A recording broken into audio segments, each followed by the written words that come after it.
introduce Dad about the gun control from last night. All right, we're starting to stream, Ed, so hold on. All right, a few seconds in, and hey everybody, you are listening to Educate by Ed. It is currently Sunday, March 4th, 2018, and Ed has a couple of clips he wanted me to play, so here's the first one.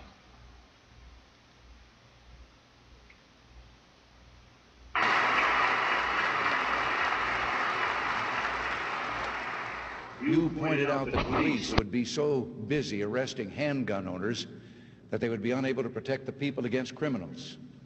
It's a nasty truth, but those who seek to inflict harm are not fazed by gun control laws. I happen to know this from personal experience.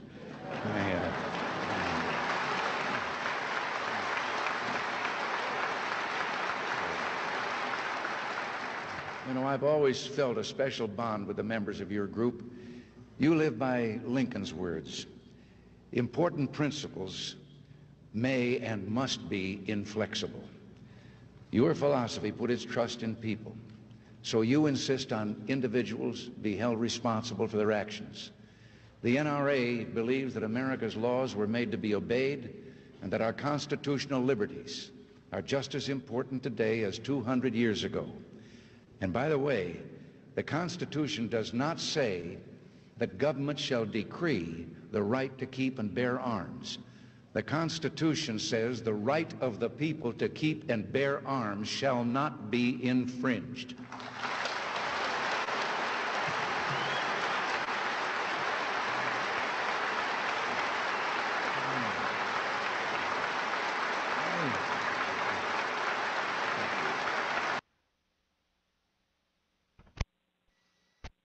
Alright, and the second clip that Ed wanted me to bring is more pertinent to tonight's show, or tonight's education, so here it goes, and that is a 7-minute and 40-second clip. Here we go.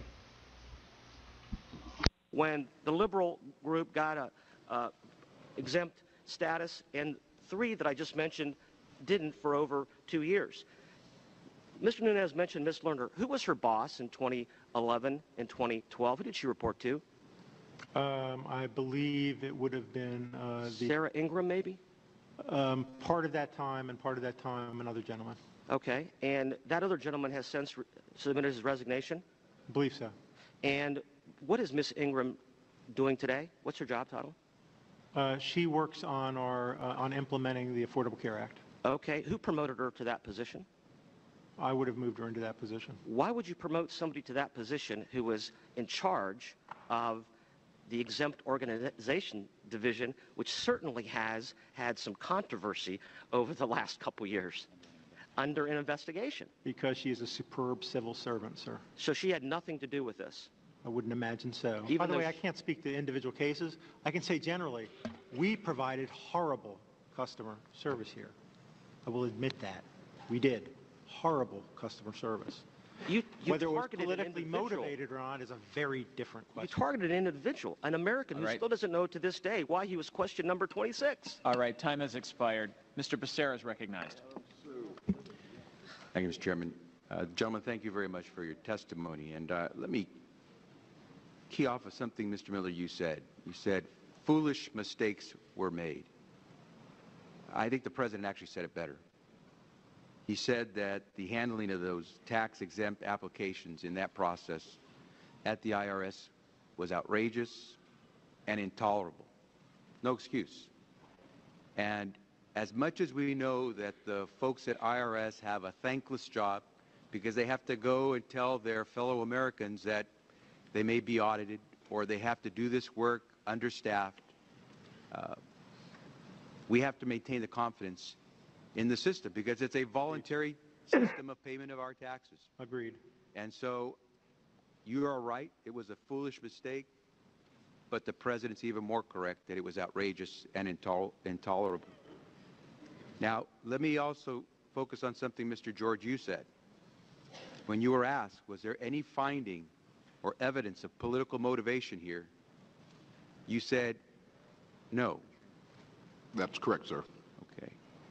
And so what we find is a situation where inexcusable activity took place because it erodes the confidence of the American people in a system where they participate voluntarily. And if there's a place in public service where you have to have the highest level of conduct and standards, it's at the IRS. And so, Mr. Miller, I think it's unfortunate for those who are in positions of authority, but the buck has to stop somewhere, and I think that's exactly what we're saying. That should not diminish the good work that has been done by anyone within the IRS over the years. And so I hope you understand that you are here today talking to us because we need to get to the bottom of this. We need to clean up and clear out so we can go back to the business of making sure that people respect the fact that we have a voluntary system of paying our taxes. Thank you, Mr. Chairman. Mr. Miller, I want to talk a little about the culture of the organization. As looking at the note, your bio, 90,000 employees, $12 billion budget. You've been there 25 years. I'm concerned, and I guess to start off, you know, we've got a mission statement there. I'm very concerned about the breadth and the depth of maybe what's going on. I think a lot of employees probably do a good job, but I've been a person that's been in business 30 years and run larger organizations. So you've got a mission statement in terms of talking about working for the American people, doing what's right, playing by the rules. Is that something that's internalized at the IRS, or is that just something on a website? So I believe, Congressman, it's internalized, and the vast majority of our folk are hardworking, incredibly honest people. I'm going to tell you, and you guys should hear that as these discussions occur, as you know, it's damaging to the morale of those people. And we, you know, it's probably ultimately damaging to the sense of voluntary compliance, which underlies our entire tax system. Well, let me just say, I think there's probably a lot of good people, but at the same time, we've got a massive PR problem at minimum. We do. And this has got to be dealt with quickly, and it can't just drag on for 6 months to a year. So I think we need to get to the bottom of it. The other thing, let me just ask, in terms of that size organization, who's in charge? Who's the boss? How is that hierarchy? How does it work? You know, I ran a very decentralized business where I had a corporate structure, but I had managers and partners in different operations. How is the IRS, you know, in terms of being an acting commissioner? You've been there 25 years. Who do you report to, or the commissioner ideally in the past, who do they report to? And at what point, when something like this comes up, who's involved at the next level up? So the reporting chain in the organization is there are 2 deputies and reporting to the commissioner, and the commissioner reports to the deputy secretary of Treasury. Who's ultimately responsible? The commissioner, acting commissioner, not the Treasury. The Treasury relationship is such that they would not be involved. So who would be responsible for you? Who basically asked you to resign or fired you? It would be Secretary Lew. Secretary Treasurer. The other thing is, let me ask you, there's been 2 people that have been, were you terminated or fired? What happened there? Or are you getting ready to retire? I was asked to resign, and I will retire. Okay. As under the civil service rules. Now, on what basis do you feel like you're getting asked, and maybe one other person, I guess, got asked, but it seems like there's a lot of other people, ideally in Cincinnati and Washington and other parts, that haven't been held accountable? I'm not sure what the question is, sir. If I could answer it and then tell me if I'm answering the wrong question. Okay, go ahead. We're not done yet. We're not. We now have the Treasury Inspector General's report. We now have the sense of the facts. Now is the time for those that remain, including the incoming acting commissioner, Mr. Werfel, to take those actions. Let me mention, as it's been brought up with a couple of the ladies that work with you, Lois Lehner and Sarah Ingram, what's being done about those 2? Because they've been in the press. There's a lot of concern about that. They ran a large operation, and it seems to be at the heart of the issues today. I think that's got to get dealt with in a very aggressive, clear way in the next week or two. I don't know whether it will be or not. That will be up to the new acting commissioner.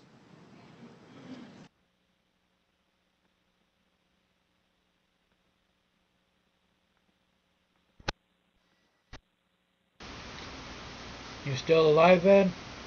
Oh yeah, I'm still here. Well, that was it. It's all yours. I appreciate that. I want to let everybody know that you just heard from Congress itself. And I don't have it right in front of my face, but it's exhibit number, and we'll have that posted up on the new.org and trackers, and I'll have it reposted up on all of our websites, Facebook sites, I mean. And the one thing is people got to realize that taxes are income, state and federal, and including property taxes are voluntary. And I'm dealing with that one right now with property taxes, and I even got Representative Greenlick on record admitting property. When the liberal group got a Re-hitting that again? Guys, I apologize. I hit a wrong button. Go ahead. Oh, okay, no problem. I've never done something like that before.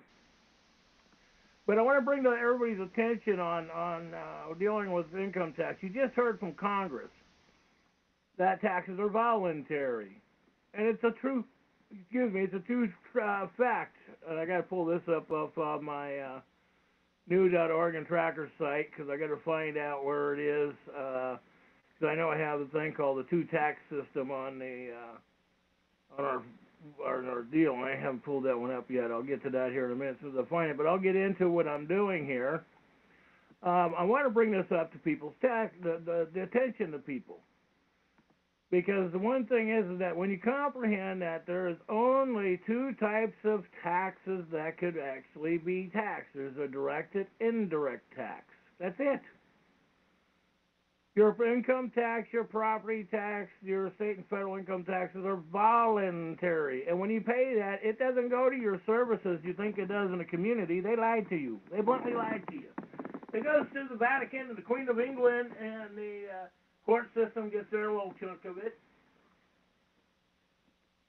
The state of, let's say, Oregon or Colorado, California, New York, they get a chunk of it. And that goes into the elected and public employees' retirement system. When they keep telling you their retirement system is broke because they steal the money out of it, they bankrupt it. Then they go back and say, well, you owe us because we bankrupt our system, so you have to pay for us. Well, as soon as people start comprehending the real true facts that you have elected and public officials, and they're under an 1871 contract from the British government, England, after the Civil War, called the Vatican Contract for the churches. Read it. It's there. It's not a joke. Because it's really disturbing we go through this. And this is the thing is that there are ways, and one of the ways to opt out of a property tax is a allodial title. Record your property as private property and unrecord your property. I mean, from the clerks, the county clerk, and the tax assessor. You have to unrecord your property.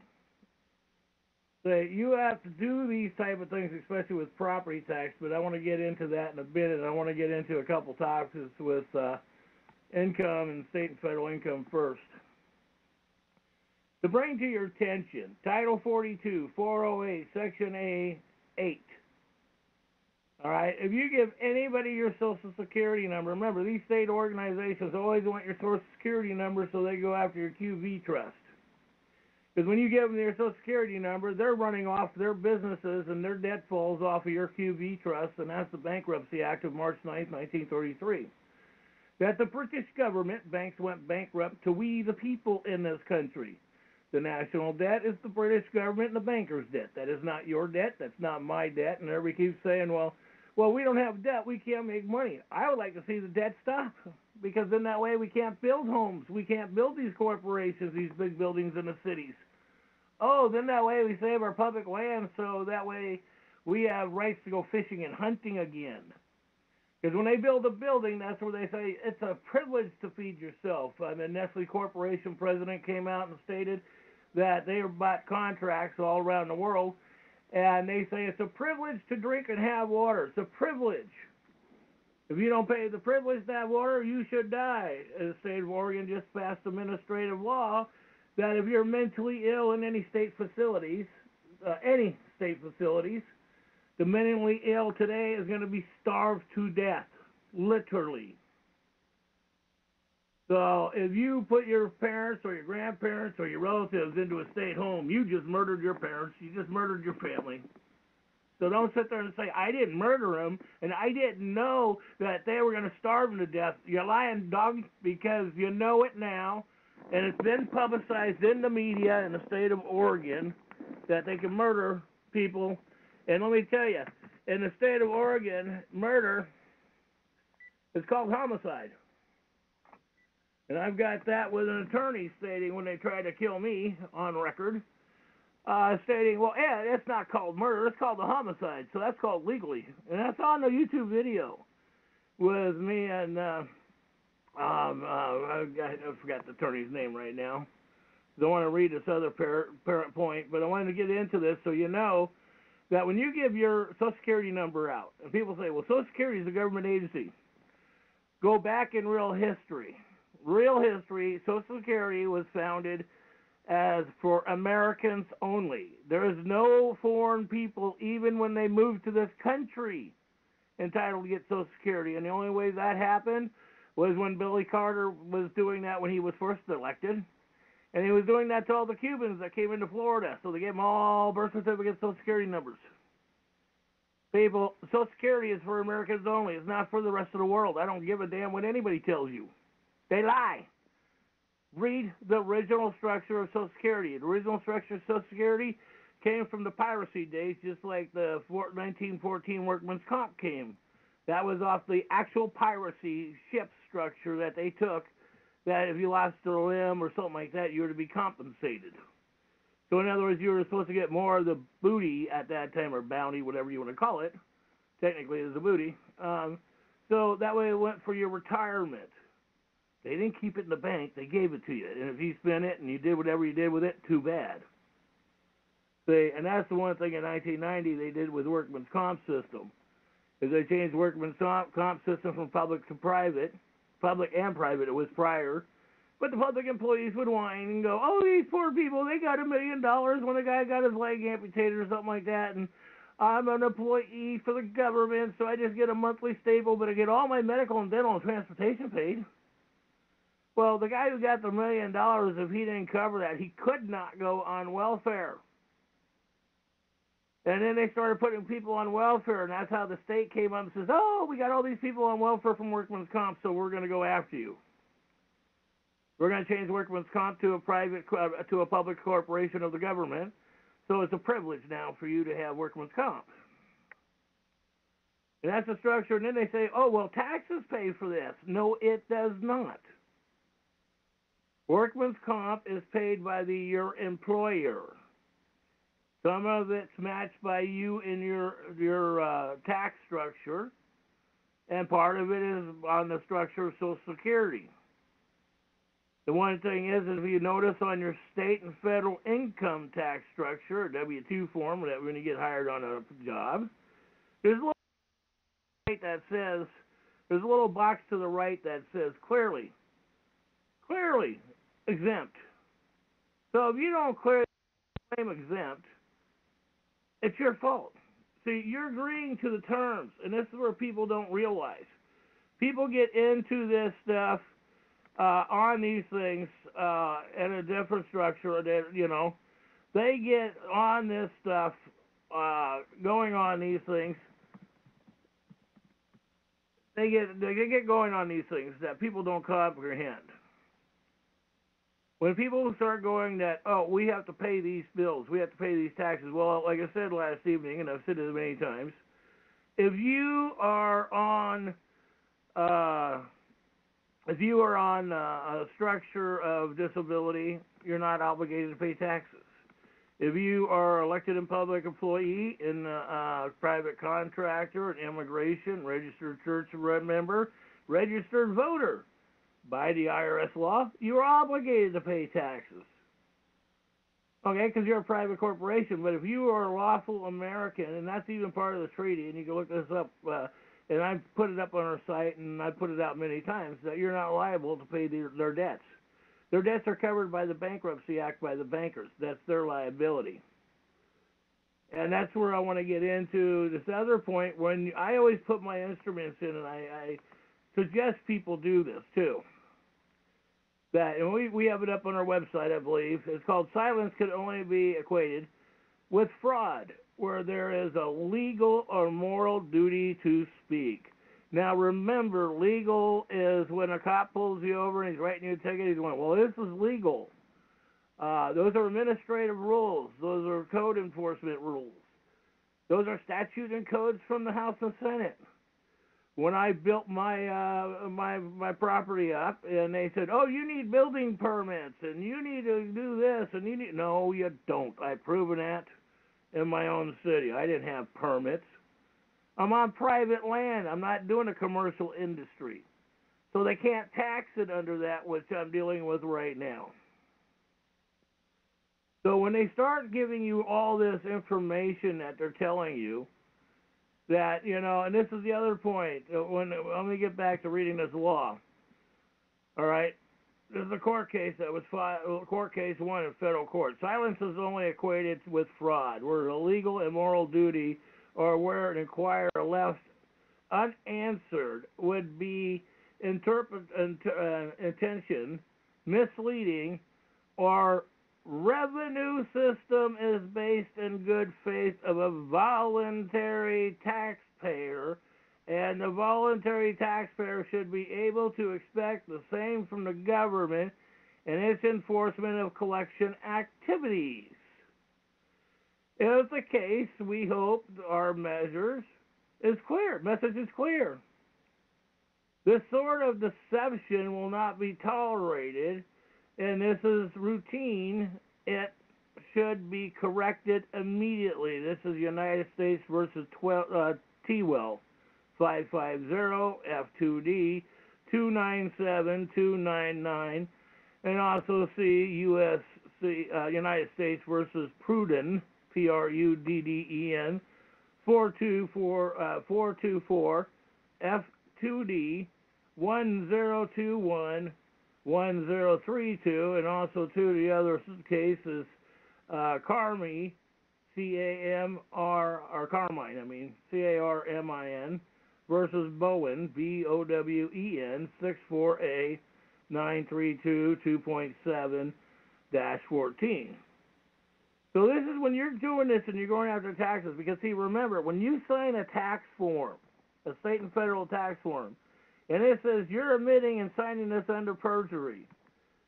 Well, see, if you don't know anybody, you're agreeing to the contract that you're agreeing that you're going to pay the debt for these people, whatever they're going to create, even though it's covered under the March 9th, 1933 Bankruptcy Act. So what they do is when you pay these debts, that goes into the little private kitty fund. See, they already writing this stuff off of the QV's trust, and these people know it. And if you don't comprehend how to do this stuff, then that's the problem where people get in trouble. So when they mail you stuff, when they mail you a tax structure or that type of stuff, that's a notice of RICO violation, 18 USC 1961.1, Section 1341, related to mail fraud,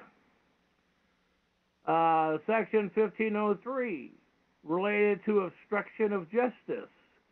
Section 1951, related to interference with commerce, robbery, and extortion. Well, that's what they're suing, is they're trying to give you some type of bill to pay that you never even ordered. So that's under commerce, that's extortion and robbery. And then the other one, because they are doing this because the mayor, city council, the county commissioners, everybody's involved in this, Section 1952, related to racketeering. So everybody in a building is doing racketeering to come after you, even the sheriff's deputy and the police department when they try to throw you off your land.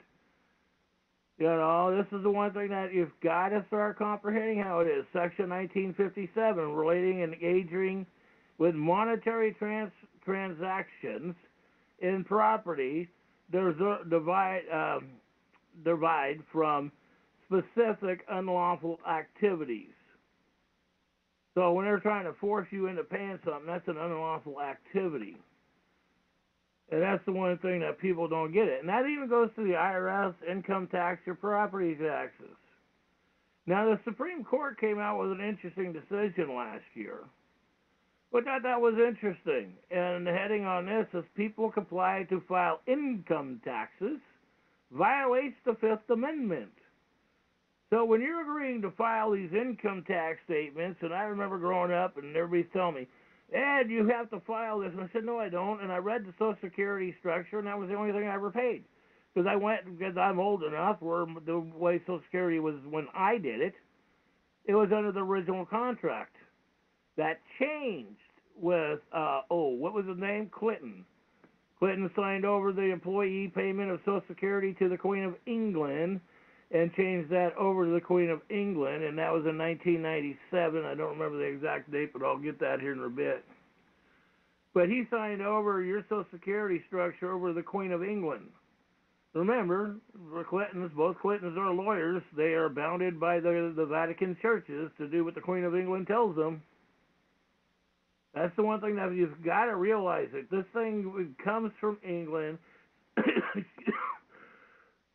Excuse me. It comes from England, it's under the Vatican, and it affects all churches.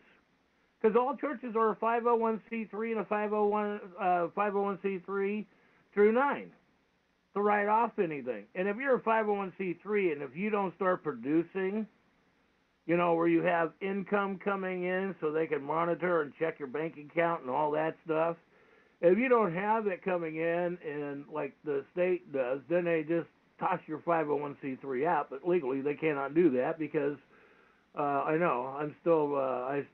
threw my 501c3 because I wasn't recording anything. And they said, how can you record? I said, I have no income coming off of what I'm doing. And I said, well, what does that mean? I said, it was very simple when I went through it with the Oregon State tax guy. I said, it's very simple. I said, I don't sit there and ask for a handout. I'm not asking to be involved in criminal activities. I just got it, so if you guys come after me, I just write it off. And so they said, that ain't working. So then they threw my 501c3 out, and then they wanted to come after me again, and that backfired in their face. But it's knowing how these things work and knowing not to autograph or sign your name. Because I've been proven that autograph basically is the same thing as a signature, but an autograph technically has value, a signature does not. So it depends on the way you look at things on that. So establish that wages and income are not equivalent as far as taxes or income are concerned. So when you are doing labor and even Congress cannot determine labor. They have never done that. They stopped doing that, basically. They tried to do it again in 1940, and they tried to go after that. Then they were trying to tell everybody that the 16th Amendment was passed when it was never passed. And if you look in the record of the 13th Amendment, or 16th Amendment when they tried to pass it, there was only 3 states that agreed to it. Every other state did not. And in Lincoln County, I remember arguing in 1990 about them going to tax property outside of the city limits. If you were in rural areas, they could not tax you. But how they got away with taxing people, this is where people didn't comprehend because they didn't read their mortgages or their private contracts. Because it says, and I just went through this with somebody last year on their mortgage, and I said, because they're selling a house and they're going through a realtor mortgage company sell their house privately, and I said, well, it's interesting because it says here, you're asking these people to comply with their administrative rules and not to own land, that you're assigning your land over to the county. And so it's not a contract. You can't, in other words, you're telling you it's a private land, and you're trying to do a private land, but if you sign this contract, you just signed it over to the county and state, and you just screwed these people that they were trying to buy your land from you to stay out of this part of the system. And it says it black and white in these contracts, and that's what I suggest to people. Read things thoroughly. Sometimes if you don't know it right away, take 5 or 6 days. Look up the words in the legal dictionary. Look up the words in 4 or 5 other dictionaries, because other dictionaries do conflict each other at times. So it's putting the pieces together of the puzzle, and then when you're doing that, always put in writing your question back to them of what the real meaning is. Is this the meaning or is that the meaning? You want them to answer those questions. You don't want to assume, because everybody knows what assume means. Stay away from assuming. You don't want to assume. So, but we do have this, I believe, on the website. I've posted this many times. I'll be posting a lot of this stuff back on the new Oregon Track, or New Oregon Trackers Facebook. I'll be putting on the United States for America Republic, Elected and Public Servants Oversights. I will have it on the Civil War, 1866 Lawful Bloodline Americans. And then the fourth one, brain fort. And then the other one is Recall Cape Brown. So I'll have all these things posted. I got other videos on taxation, especially the one that we heard tonight. And that is actually a congressional exhibit video. So when I post it up on the website, if you got those type of issues, you can turn that into evidence. It says it as an exhibit from Congress. So it's knowing how to use your evidence and not get overwhelmed. And, it's like I've been listening to a couple talk shows today, and they're going off on little tangents, and I'm going to get into that here in a minute. Because, see, if you are a citizen, or a national, or a person, okay? It's like the law says, sovereign people are not citizens, national persons. So if you're a sovereign, you can't claim one of those other three. You claim a national, and people go, well, that goes back to the structure of the Constitution and what they had where they were arguing about. And I said, yeah, that's the point. When you read the paperwork, that's what they were arguing about. It's not what it says. And people will say, well, I'm a citizen. Well, it's like when they did the 14th Amendment in the federal court case I read the other night, it clearly states that if you are a citizen or national or person, I read the law that says that you give your rights over to the corporation. You're claiming that they own you is what it comes down to. And that's the one thing that because you do that and because of your birth certificate bond, you become a foreign corporation. And states may exclude a foreign corporation entitlement or titled entirety, but you have to file on your name to claim it. You have to claim yourself. And I always love it when people say, well, I'm a human being. Well, a person is generally used, and a human being is generally used, and that is their corporation names. Like I said, you've got to read this stuff in these dictionaries that are Black Law Dictionary and Bovier's are good ones, and they define these issues. And here we go. This is the other point. When you go through this, court fees. Courts are free. If you do not read and learn, you'll end up paying $300 to $600 or $1,000 or whatever. We've got this on our website, I believe. I'll be posting it up on our Facebook sites. But I have the law that says courts are free to Americans, bloodline Americans, basically native. If you are a citizen, a national, or a person, they are not free to you. You're claiming that the state and the county and the federal government own you. The corporations own you. You're claiming a corporation title. That's why the federal law says that there's no such thing as a title of nobility. If you take a title of nobility, the only one that could issue that is Congress. And that is the one thing you've got to realize, that when Congress is doing these things, Congress came from what country? Oh, Washington, D.C. is not part of the United States, and it's owned by the Vatican. The city of New York City is owned by the Vatican. New York State is one of our states in the 48, but the city is owned by the Vatican.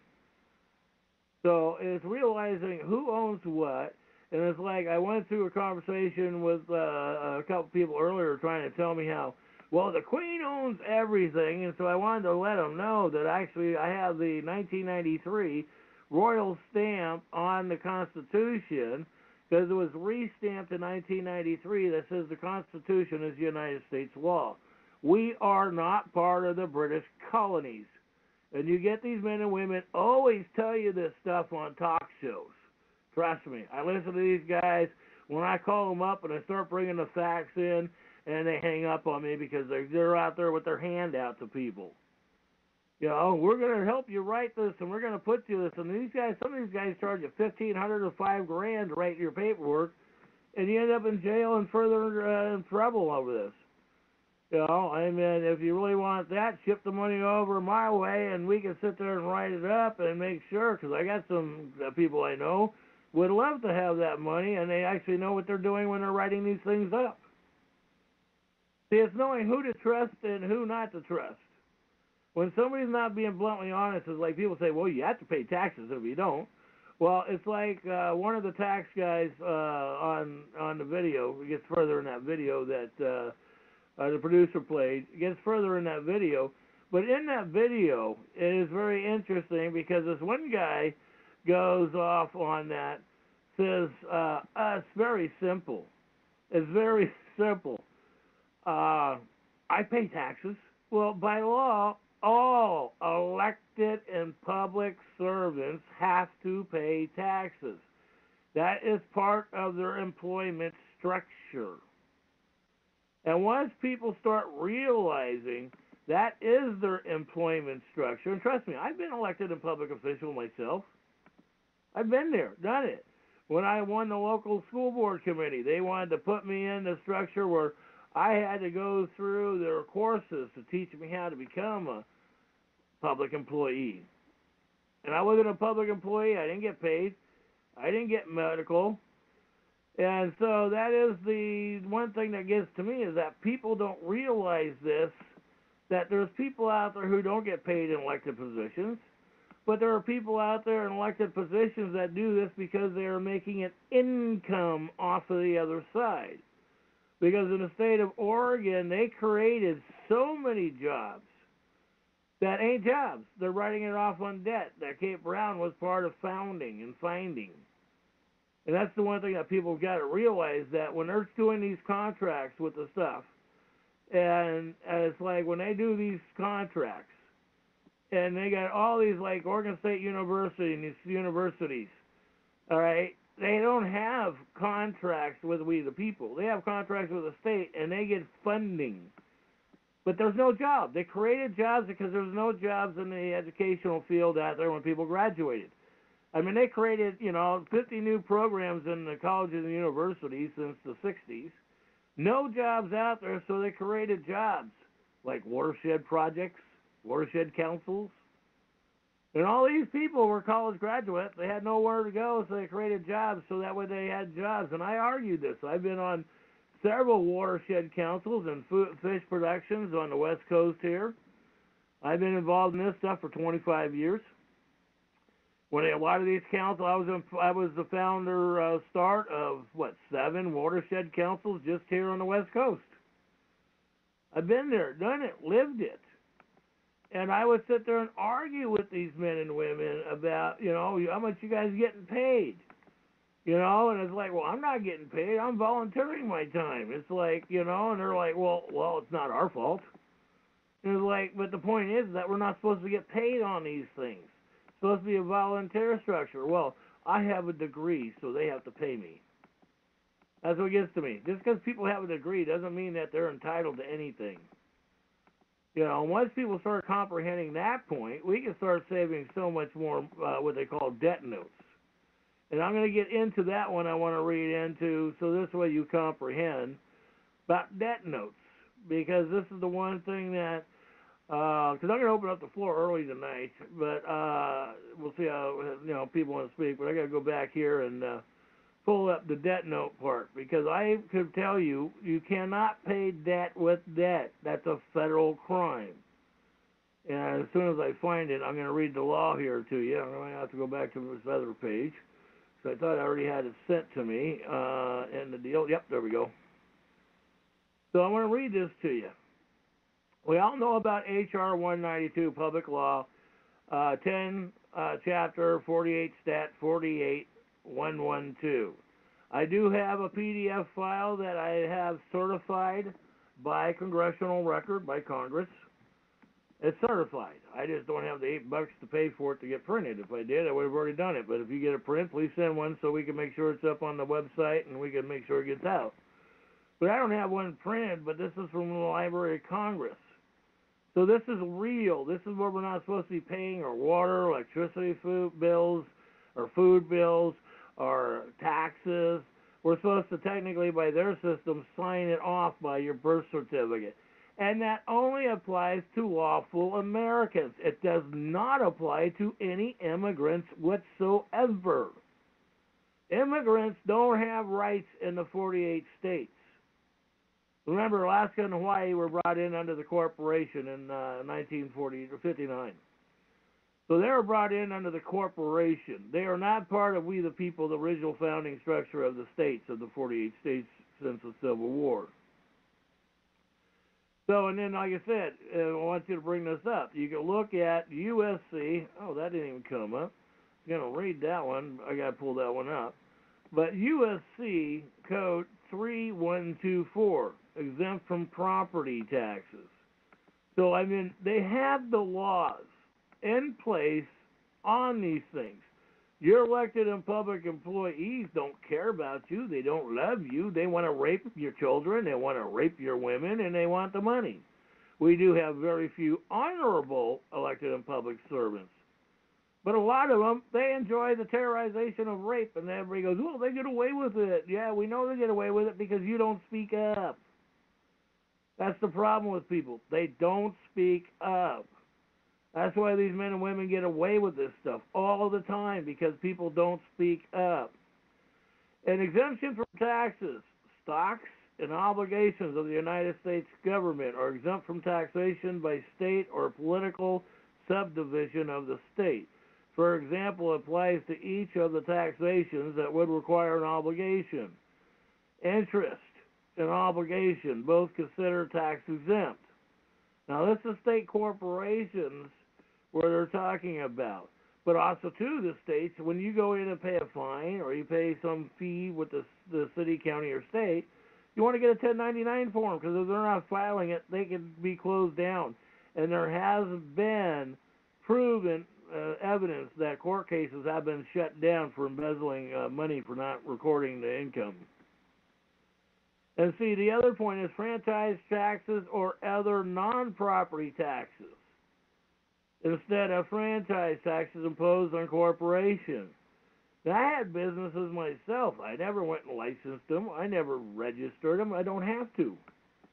Because the minute I register the business, I say I'm not responsible for myself, and that way I have to have somebody else monitor my money, take care of me. That's why I pay the taxes, to pay somebody else to say if I do something wrong, they can come spank me. And that's the point that people have got to comprehend, because when you pay a lot of these fees, it is so that you're setting it up so people can come dictate to you and delegate to you. Because by technical structures of the federal and state federal income tax law, that anything is supposed to be paid by interest and dividends. Okay, and I've done research on that, but interest and dividends is on foreign structure, and if you're going by your corporation name, you're a foreign structure, but if you're deregulated out of the system, you're not liable. So we are not attorneys, we are not lawyers, we are no professional structures, doctors, anything of a professional nature. We're just men and women that bring up the things on this educational show. We read the information. We bring this out to you so you make your own decisions, because you're supposed to be a responsible adult. You're not supposed to sit there and use somebody else for an excuse. And I'll explain one thing to you that always bothered me back in the 1980s. 1990s became a point where the courts said, we're not going to be able to help you people anymore out in your filings.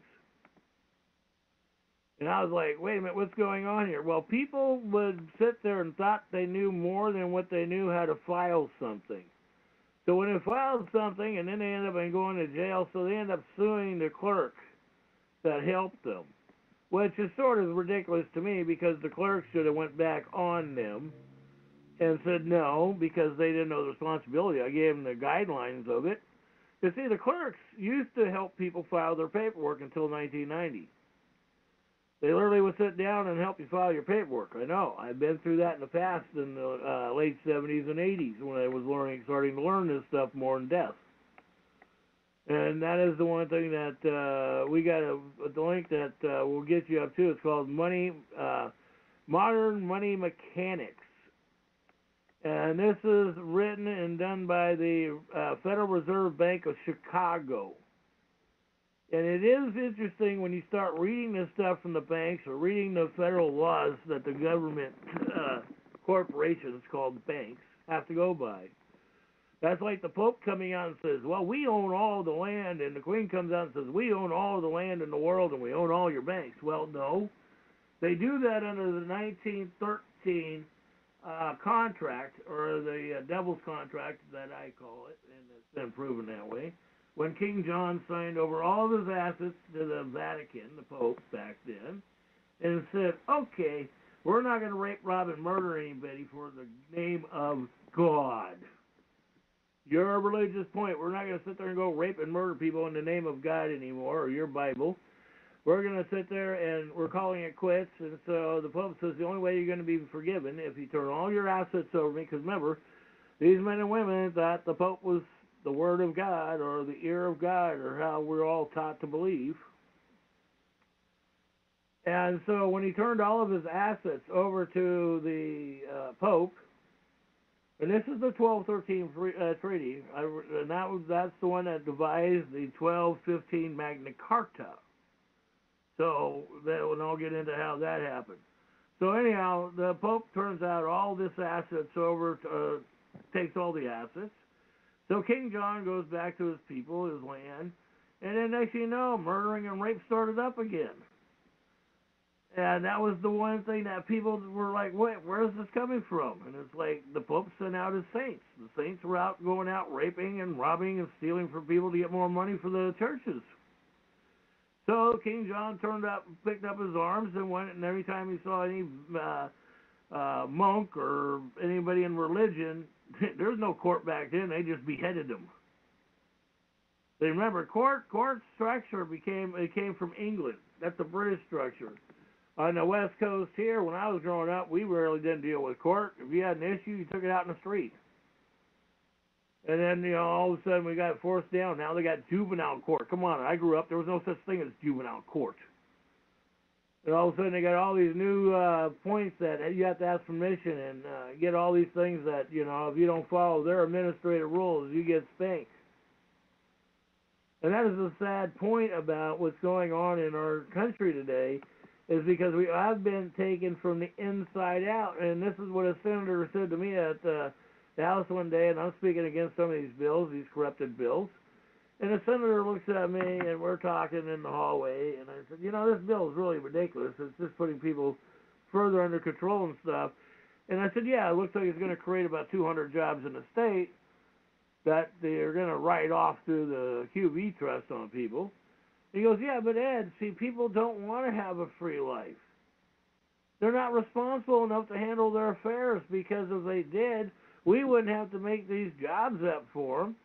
But people want jobs. They don't want a free life. They don't want to learn what's going on around them. They want employment. They want to be enslaved. That's what one of the long-time major senators said to me up at the House. And I'm like, well, I don't want to be enslaved. He goes, well, Ed, you're different. And I'm like, well, thank you, but, it's like, but that's the whole point, is reading these things, educating your children. We are going to be setting up, on our Children's Corner, we're going to be setting up a homeschool structure with a whole bunch of videos that will walk the kids through the court systems and, set up down to 3rd grade.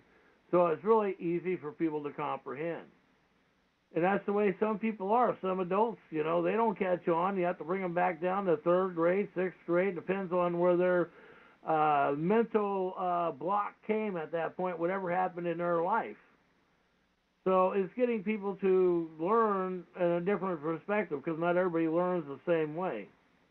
And we all know that. I mean, how many times have you gone through something and you sat there and you beat your head on the basic wall for a couple of days or a couple of weeks, and then all of a sudden one day the light goes off in your head and you went, how come that didn't go off sooner? So these are things that we do go through, and that's what I'm saying. When you get to comprehend the laws, and like I said, you know, send me your emails. You know, everybody knows I reply. Sometimes it takes me a little longer because of what else I've got. Because I deal with not only my situation when I'm filing and proving on my own case, but I've got other people I'm helping out. And so I'm learning too as I'm going along. I got some people that have opened my eyes to something that I didn't see, and it's like, but I knew it, but I didn't see the direction how to conquer it. And so now I'm like, damn, man, I should have known that. But then again, if it wasn't for me to see the light, like I just said a minute ago, until you see the light, you don't get it. So once the light is open in your mind, all of a sudden you just take so much in, and that's how the children, you know, you got to look at your children that way.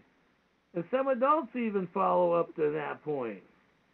So, and like I said, dealing with obligations or other securities of the United States, that is 18 USC Code 8. So I do recommend people reading this, and sometimes people say, well, that, you know, that's 30 pages or something, I don't want to read it. Well, then if you're not willing to read it, then what are you complaining for? Because it's not our responsibility or somebody else's responsibility to hold your hand through this. We can give you ideas, we can help you do things, but we're not there to hold your hand. I mean, nobody pays me for doing what I'm doing, and I got challenges that I'm struggling on myself. I mean, I live basically, you know, every other week to every other week. I mean, that's the way it's been for me for the last few years since my neck got broken on the job twice. So the term of obligation or other security of the United States includes all bonds, certificates, that's a birth certificate, life certificate, are of indebtable bindness. So that goes under March 9th, 1933, when FDR put everybody's birth certificate under indebtable debtness. And that's the one point that is really frustrating. National bank currency, Federal Reserve notes, Federal Reserve bank notes, coupons, United States notes, Treasury notes, gold certificates, silver certificates, fractional notes, and certificates of deposit. So when you go register your child with the state, that's a certificate of deposit. You're giving that certificate to the state to deposit in the state corporation bank. Bills and checks. So it's the way they got it is they got certain words that throw us. We don't catch certain words until we get to that point or until the light goes off. And so this is the one point that is comprehending. When the light goes off, all of a sudden we're going, oh, hey, it works. It's like 31 USC. And I've already brought that up before, 312, but tax status, interest, obligations, dividends, earnings, other income, evidence of ownership issued by the government. Comprehend that? Ownership issued by the government. So if you have land and if it's issued by the government, well, you're sort of, that's one of those things that you got to follow your way out of it. And that's what I'm working on. We'll have structure going on that one. But remember, the state cannot, the county cannot, the state cannot own land. Period. And I've got the laws on that. And banks cannot even own land, and that's through their own banking laws. And I have that too, and we publicized that many times, and we'll get that going again so people can have it. But you got to realize that these industries cannot own land because a corporation is a dead black mark. That's why when you go into banks and everybody wants you to sign in black, that's a dead man's ink. That means you're a dead man or woman. I always autograph things, and I always autograph in red. Red is blood. They don't like to have that. And, of course, I always put my mark on it, too, my thumbprint, because then that way that is my seal.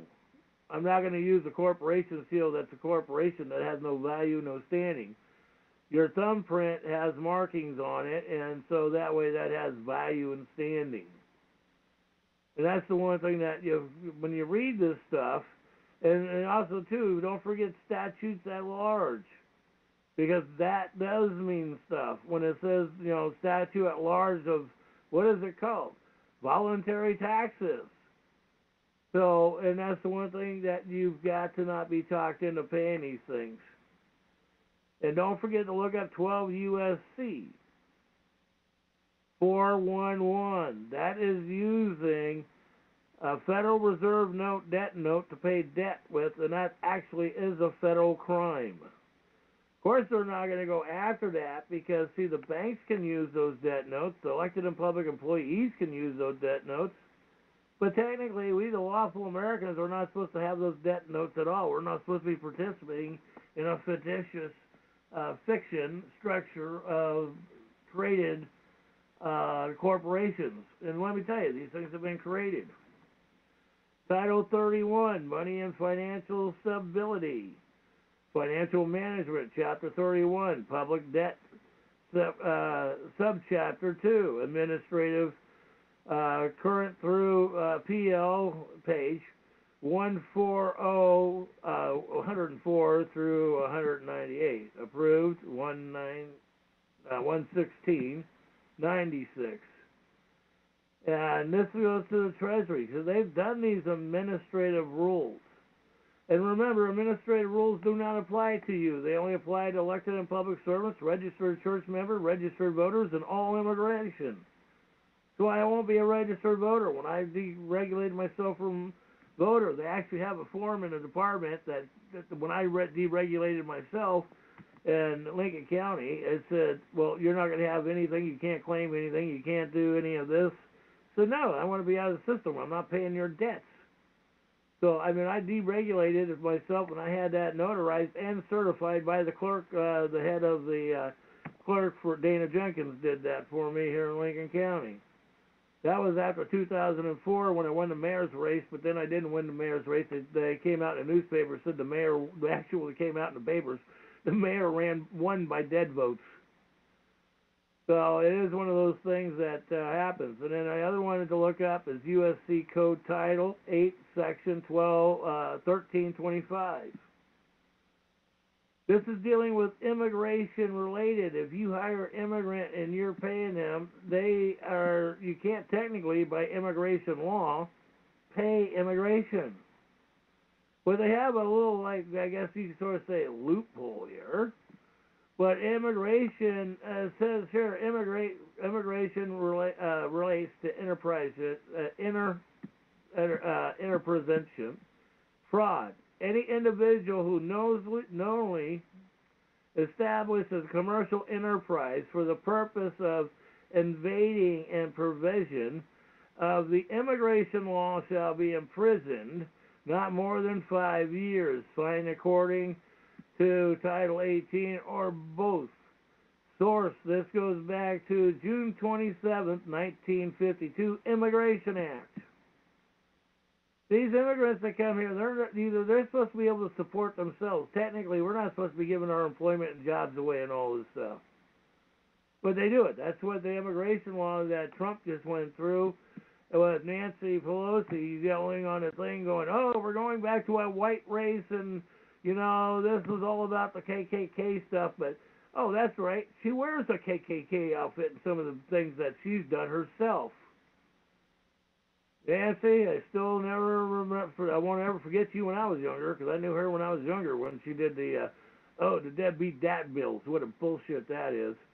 If the fathers don't want nothing to do with their children, women, let them go. Don't bring that damn dad around, because I don't want to hear this damn guilt trip. Oh, the father needs to know about the kid, and the kid needs to know about the father. The father don't give a damn. Don't shove it down his throat. Learn to treat the kid with respect. You'll hear that from a lot of kids that grew up around that structure. This psychological democracy guilt stuff is all mind screws, so that way they can get people for counseling, so that way they can give them psychological drugs to mess them up. That's all it is about. It's not about protecting people.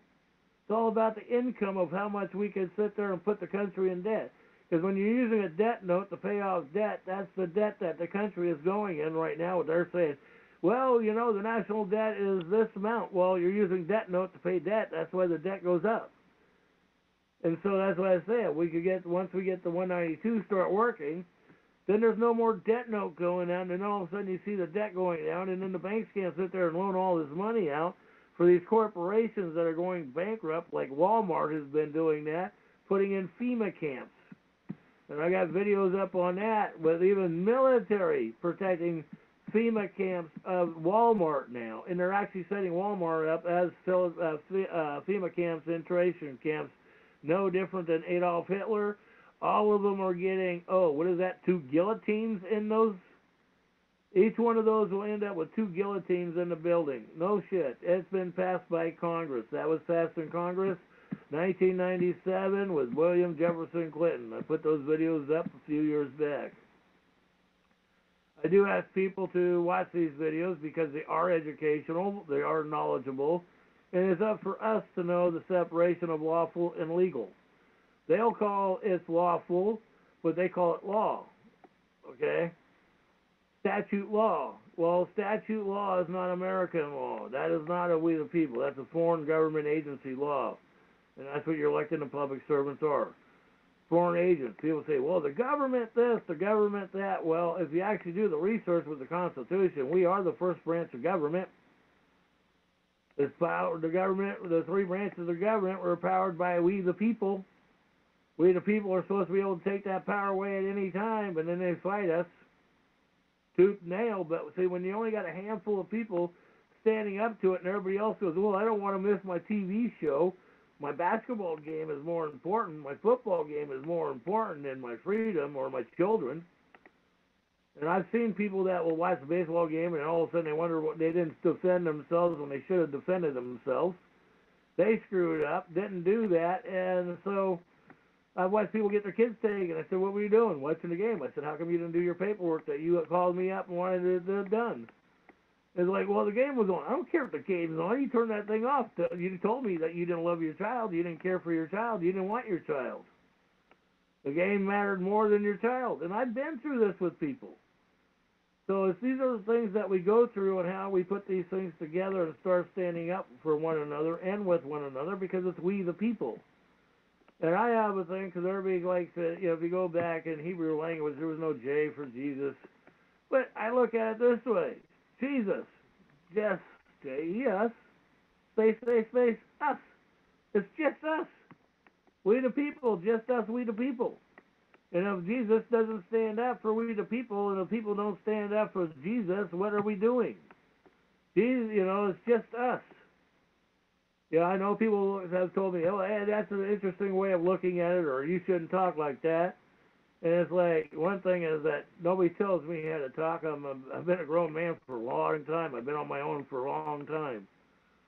But when you step out of the movie and you watch the production, that's why I always recommend a movie called Interstate 60. I tell people to always watch that twice. It'll explain your court system. Your court system is Article 1 court system of the Vatican legal system. 1871 British Vatican contract, Article 1 courts. Article 3 courts still do exist, but you have to file your paperwork in the Article 3 court, and most of them are in the same building, but it's doing your paperwork correctly, which I'm still putting together and still getting my feet wet on that one. So anyhow, what I'm going to do is we're going to get a lot of this information up on the website, and I'll get more posted on the Facebook sites tonight. Because this way everybody can get an opportunity to look at this stuff, figure this out, and do it. And then, because I'm going to open up the floor here in a minute. But before I do that, I would like to get those 2 videos played, commentaries played again, because I want to make sure that people comprehend, especially not only what Ronald Reagan says, but I want people to comprehend what Congress said about your voluntary tax system.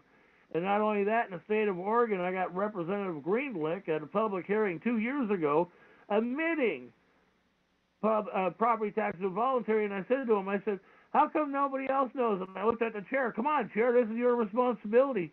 And it's like, Ed, you're done speaking. That's what they said. That's what the chair said to me. So they don't want this stuff out. So, because if you're not enslaved, how can they control you? And remember, your police department is not there to work for you. The Supreme Court has made that abundantly clear over a couple dozen court cases.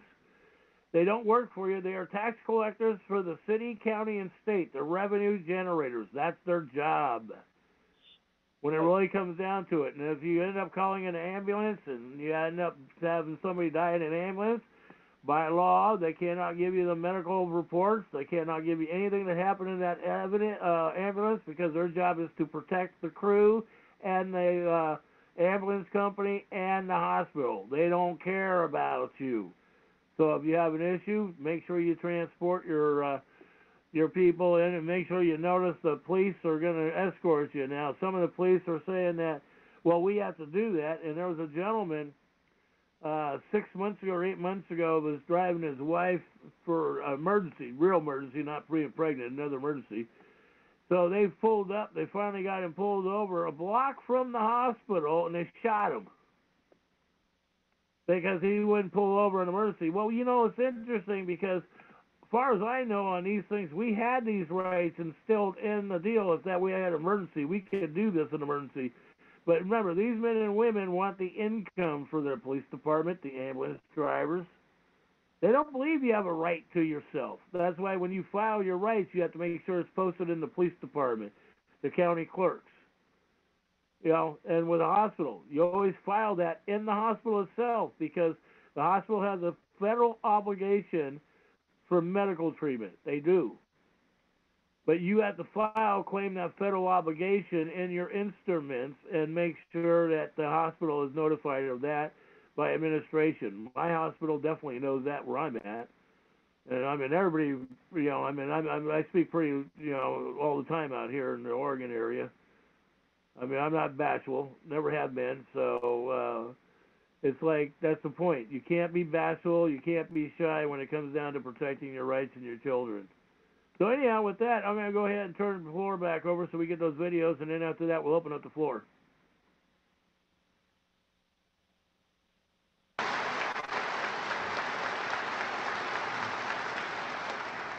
You pointed out that police would be so busy arresting handgun owners that they would be unable to protect the people against criminals. It's a nasty truth, but those who seek to inflict harm are not fazed by gun control laws. I happen to know this from personal experience.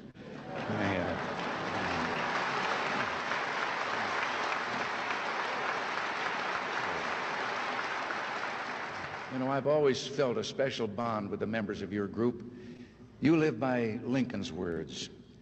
Important principles may and must be inflexible. Your philosophy put its trust in people. So you insist on individuals be held responsible for their actions. The NRA believes that America's laws were made to be obeyed and that our constitutional liberties are just as important today as 200 years ago. And by the way, the Constitution does not say that government shall decree the right to keep and bear arms. The Constitution says the right of the people to keep and bear arms shall not be infringed.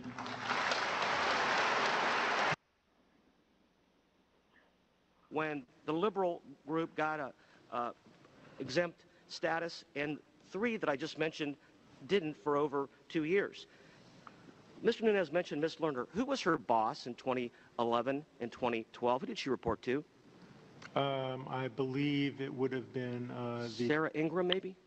Part of that time, and part of that time another gentleman. Okay, and that other gentleman has since submitted his resignation? I believe so. And what is Ms. Ingram doing today? What's her job title? She works on on implementing the Affordable Care Act. Okay, who promoted her to that position?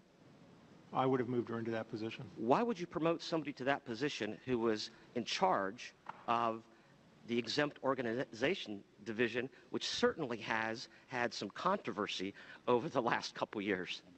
under an investigation? Because she is a superb civil servant, sir. So she had nothing to do with this? I wouldn't imagine so. Even By the though way, I can't speak to individual cases. I can say generally, we provided horrible customer service here. I will admit that. We did. Horrible customer service. You Whether it was targeted an politically individual. motivated or not is a very different You question. targeted an individual, an American who still doesn't know to this day why he was question number 26. All right, time has expired. Mr. Becerra is recognized. Thank you, Mr. Chairman. Gentlemen, thank you very much for your testimony. And let me key off of something, Mr. Miller, you said. You said foolish mistakes were made. I think the President actually said it better. He said that the handling of those tax-exempt applications in that process at the IRS was outrageous and intolerable. No excuse. And as much as we know that the folks at IRS have a thankless job because they have to go and tell their fellow Americans that they may be audited or they have to do this work understaffed, we have to maintain the confidence in the system because it's a voluntary system of payment of our taxes. Agreed. And so you are right, it was a foolish mistake, but the President's even more correct that it was outrageous and intolerable. Now, let me also focus on something, Mr. George, you said. When you were asked, was there any finding or evidence of political motivation here, you said no. That's correct, sir. Okay. And so what we find is a situation where inexcusable activity took place because it erodes the confidence of the American people in a system where they participate voluntarily. And if there's a place in public service where you have to have the highest level of conduct and standards, it's at the IRS. And so, Mr. Miller, I think it's unfortunate for those who are in positions of authority, but the buck has to stop somewhere, and I think that's exactly what we're saying. That should not diminish the good work that has been done by anyone within the IRS over the years. And so I hope you understand that you are here today talking to us because we need to get to the bottom of this. We need to clean up and clear out so we can go back to the business of making sure that people respect the fact that we have a voluntary system of paying our taxes. Thank you, Mr. Chairman. Mr. Miller, I want to talk a little about the culture of the organization. As looking at the note, your bio, 90,000 employees, $12 billion budget. You've been there 25 years.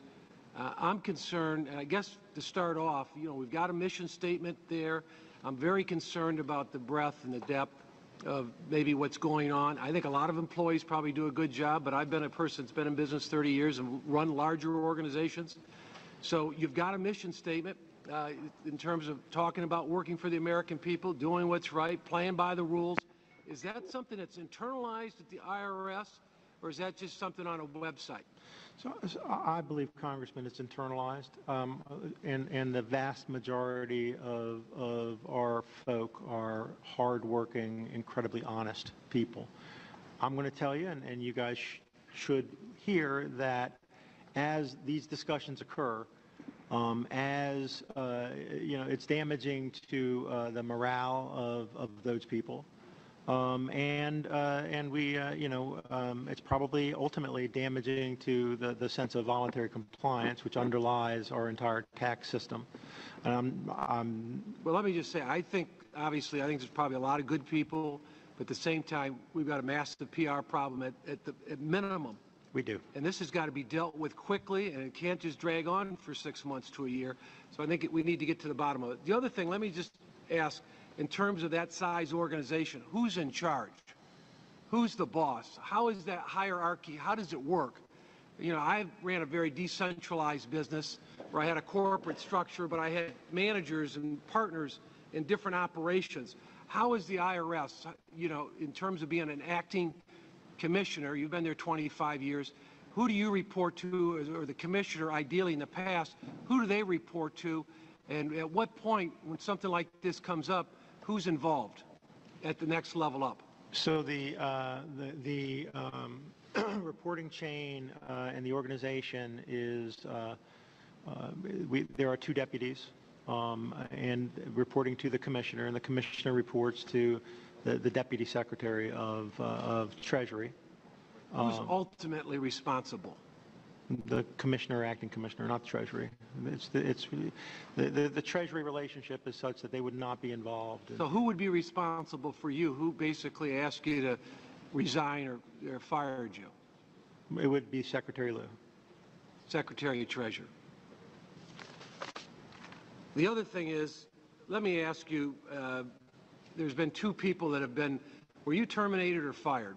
What happened there? Or are you getting ready to retire? I was asked to resign, and I will retire. Okay. As under the civil service rules. Now, on what basis do you feel like you're getting asked, and maybe one other person, I guess, got asked, but it seems like there's a lot of other people, ideally in Cincinnati and Washington, and other parts that haven't been held accountable?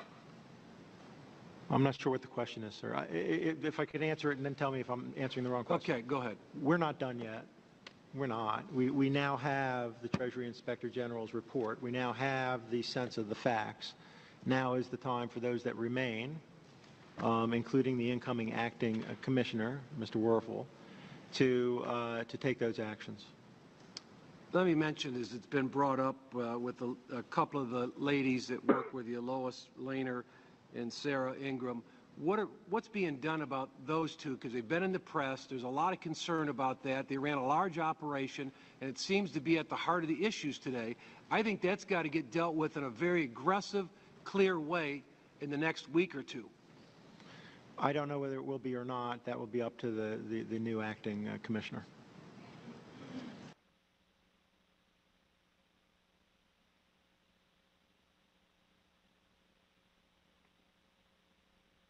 Okay, so this is the point that we're at with what's going on with our tax system. And it is comprehending these facts compared to the myths that people get brought into. That's the point that I really would like to express to you. Because we get brought into these confusion points of view, and people don't comprehend that we get drug into this. Like a police cannot bring you into his jurisdiction. You know, that's the one thing that people need to comprehend. It is a jurisdiction, and that's the point that unless we do this, stand up, you know, that is the point. If we don't stand up, and if you don't educate your children in this fashion, you know, what future do we have? That is the main point that people got to get into and comprehend this stuff. So anyhow, I'm going to open up the floor, see if anybody would like to bring anything up. All participants are unmuted. I would. Go ahead. Okay. If you don't mind, I'd read a short paragraph and then try to put it all together. Floor is yours. Okay. On the 14th Amendment, Section 4, the validity of the public debt of the United States authorized by law, including debts incurred for payment of pensions and bounties for services in suppression of insurrection or rebellion, shall not be questioned. Now, the 14th Amendment has to do with small c citizen legal. The capital C sovereign citizen in the is used, the all sovereign lawful capital C citizen is used 13 times in the original Constitution for the people. In the 14th Amendment, that's the first time small c citizen is used. They can't challenge the debt created by the government. So and you have lawful capital C citizen, and you have legal jurisdiction small c citizen. The small c citizen doesn't have constitutional rights. That's been proven in more than one court case. So it's people need to read their Constitution, draw a circle around capital C citizen. It's there 13 times, and it's for the sovereign and for the people using the original Constitution, the lawful citizens, capital C citizen. Right. not the legal small c citizen. And there is a big difference. There's a huge difference. And that's, the presumption is everyone is a small c legal citizen. They can't, just like it says, they can't challenge the debt. It's right there under the 14th Amendment, Section 4. That's all I had to say. Just wanted to tidy this up a little more. We appreciate that. So always appreciative when people tighten things up on those things. Because that is the blessing that we have with all of us with our divine knowledge. It's putting it together, so we put the pieces together of these things instead of a lot of these people that I watch, excuse me, and listen to other talk shows going off. You know, we got this national, what they call national government deal that they're doing, and everybody needs to get national IDs, and it's like, all right, go do that, and they created their own national bank, and they've done all this stuff, and it's like, that concerns me, folks, when it really comes down to it. You know, when you really think about things like that, how does that protect people? You know, our system was set up to protect we the people. And that is the point that is comprehending how to use our system for we the people. See, once we comprehend how to use our system, and like the gentleman was saying, bringing that point up, is, you know, we have a system that was set up by our forefathers to protect us, and everybody wants to go, we want to change it, but until you know what the system is, how can you change something you don't even know? So, I'll open up again. What do you want for dinner? Floor is open again. Anybody else would like to speak? I don't have onions. I don't have celery. Okay. So, anyhow, I'm glad we had a few more people who were supposed to be on tonight. But anyhow, that's the way that turned out. But no, I agree with him on that. And that is the one thing, bringing those points up is comprehending the difference of the capitalization. And it's like, in some of my instruments, until I realized what inhabitant really meant compared to what I listened a few years back on people, and I did my research, until I did my research, let me put it that way, and found out what the true meaning was instead of listening to people. And that's the one thing I advise people, don't listen to people, period. We can hear what they're saying, like what we're saying and we're telling you, but do your research. See, you're supposed to be the adults, all right? Now, I know there's a lot of people that don't know the knowledge, who don't have the education. We comprehend that point. I comprehend it because it took me a while before I started putting the pieces together. But until you comprehend the pieces and how to put the pieces together to protect you and to protect your assets, because when you own land, it's your land, but you have to separate it. You have to file your rights on your land. You have to get it to get the title. Because remember, the corporation gives you a title. That's like what I said earlier. When you register your children into the state, you're telling the state that you're not a responsible parent, so you're giving your child over. And I've got people in several states around that their children are not registered in the state corporation. And a couple of them had their children taken in the hospital, and within a few hours after that, they got their children back because they weren't going to register them. They told them if you don't register them, DHS stole their kids. Well, a couple DHS employees lost their job because of it. And so it's knowing how to file on these men and women. That is the responsibility and knowledge of us, we the people, to file on them. Because if we don't file on them, nobody else is going to file on them. And that's the point that you have to realize and comprehend. It's your responsibility. Nobody else's responsibility. And as soon as people comprehend that reality, oh my God, we got so many problems solved around the country. You know, it's like Donald Trump coming out, and I put that out where Donald Trump has brought up this point, you know, we ought to just take the guns and let them go fight out in the court. It'd be longer for them to fight in court, and we already got their guns. Well, basically, he just admitted to treason and called out war on the people, exactly the same damn thing that King George did on the people of this country. Not one thing different. And you can see the way he folded his arms. He was folding them in disgust because he got forced into this. Sort of like, I said his name earlier, and I had a brain fart now. Perot. When Perot was running for president, he was threatened by the Bush family to walk away or they were going to assassinate his family. That came out in the media after the election.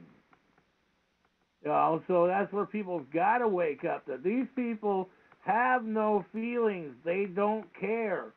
But we're allowing them to get away with this stuff. It's like, one thing is like Nancy Pelosi is the biggest crook we got. She's sitting next to Trump, looking at every word Trump was saying at that meeting. She sits by Trump and looks at every single word that he is saying. So basically, Trump he was doing a lot of good, and all of a sudden he got different handlers around him. And that's the point that people got to realize what handlers mean and what these things mean of what people are going through, because people like to protect their family or their assets. And see, it's knowing what your family and your assets are all about.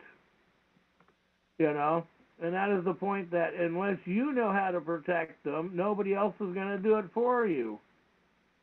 So that is the key point here. That is the biggest point of all this, is knowing how to protect your family, your circumstances, your assets. And so, it's putting these paperwork together to claim your land so you own your land. Deregulate yourself. I'm not no registered citizen. I've got myself out of that. I filed that with the House and Senate, and I freaked out a lot of people with the way I did it. I'm not obligated for their debt. I don't want to be paying for their families. Nobody was paying mine. I paid my way. So, anyhow, it's just one of those things. So, anybody else got anything to say?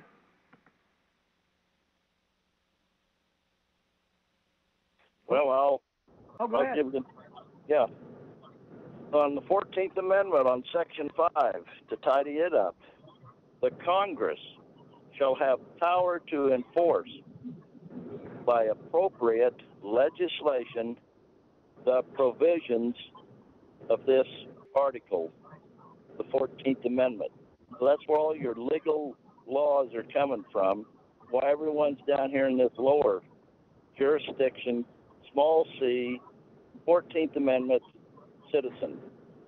You want your Constitution rights, you got to be the capital C citizen. Right. 13 times it's in the Constitution for the people. But there is no small c citizen in the original Constitution until the 14th Amendment. That's where he's legal and has no authority to challenge the debt. Right. That's where all these laws that are being passed are for the small c 14th Amendment citizen. May I? Yes. Okay, I have a question about the 14th Amendment. We were just talking about that on in a court hearing. You're breaking up. Can you hear me better? Yeah. Hey, Ed. This is Melissa. Okay.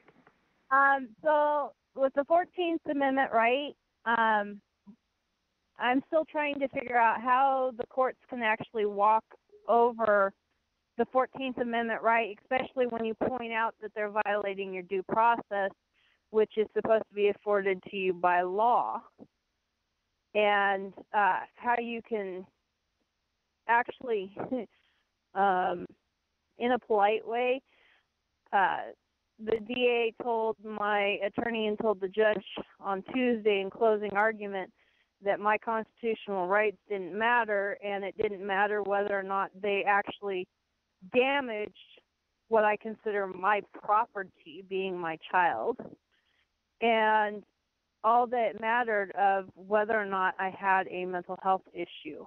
And my attorney argued that was a violation of my 14th Amendment right for due process, because what they entered into court, we did not even have a chance to review or discuss before court. Yes, and this is the Malheur County where Lavoie was shot and murdered. Okay. But what does that have to do with what you're dealing with Lavoie? No, I just mentioned what county I'm in. Okay, I know what county you're in. But that is the one thing that, that's the one thing, hang on, I gotta respond to this. I don't see it. Somebody said he posted something up on Talk, but I don't see it because I'm not on that process. Send it to me this way. Hang on a second.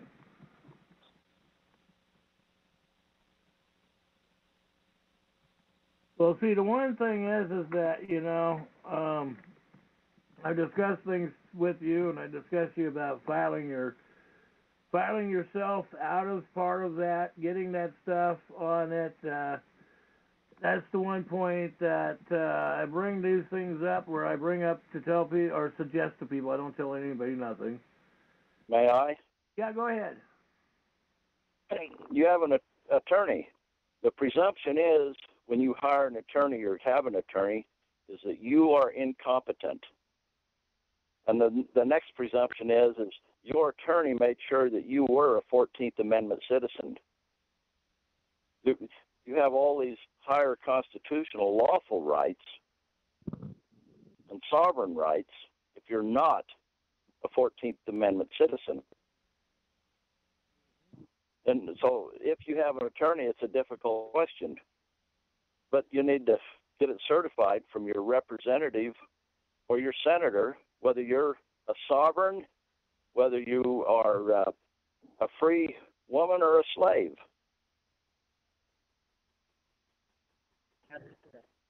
Good point. And I'm going to send her this because... Let me finish.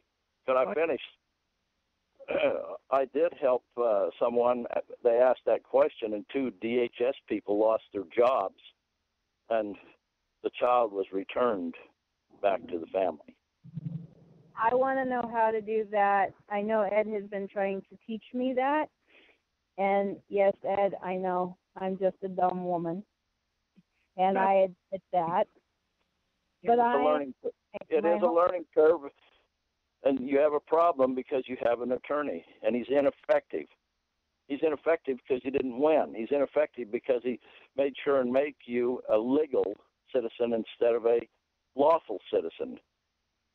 He wanted to bring you in to the 14th Amendment, which was passed after the Civil War for the black people that were slaves, because they didn't know what to do with all the slaves. They had no constitutional rights. So they said, well, let's pass the 14th Amendment, and we'll give them civil rights. But they do not supersede original Constitution rights for the people. And it's right there if you look at the 14th Amendment and study it just a little bit. And I've got to get back to access to the internet to actually be able to do that, because I need to learn. I need to open my mind, like Ed's always telling me, open my mind, look at the movie. Sit back and watch the movie and open my mind. There's so much deceit and trickery, and the 14th Amendment is loaded with fraud, deceit, and dishonesty. And we've actually currently are waiting for the judge's decision. Still to this day, we're waiting for his decision. My attorney is trying to follow, because I dropped a whole bunch of Ed's bombshell in his lap. And Ed, I'm pretty sure you remember Mr. Carlson.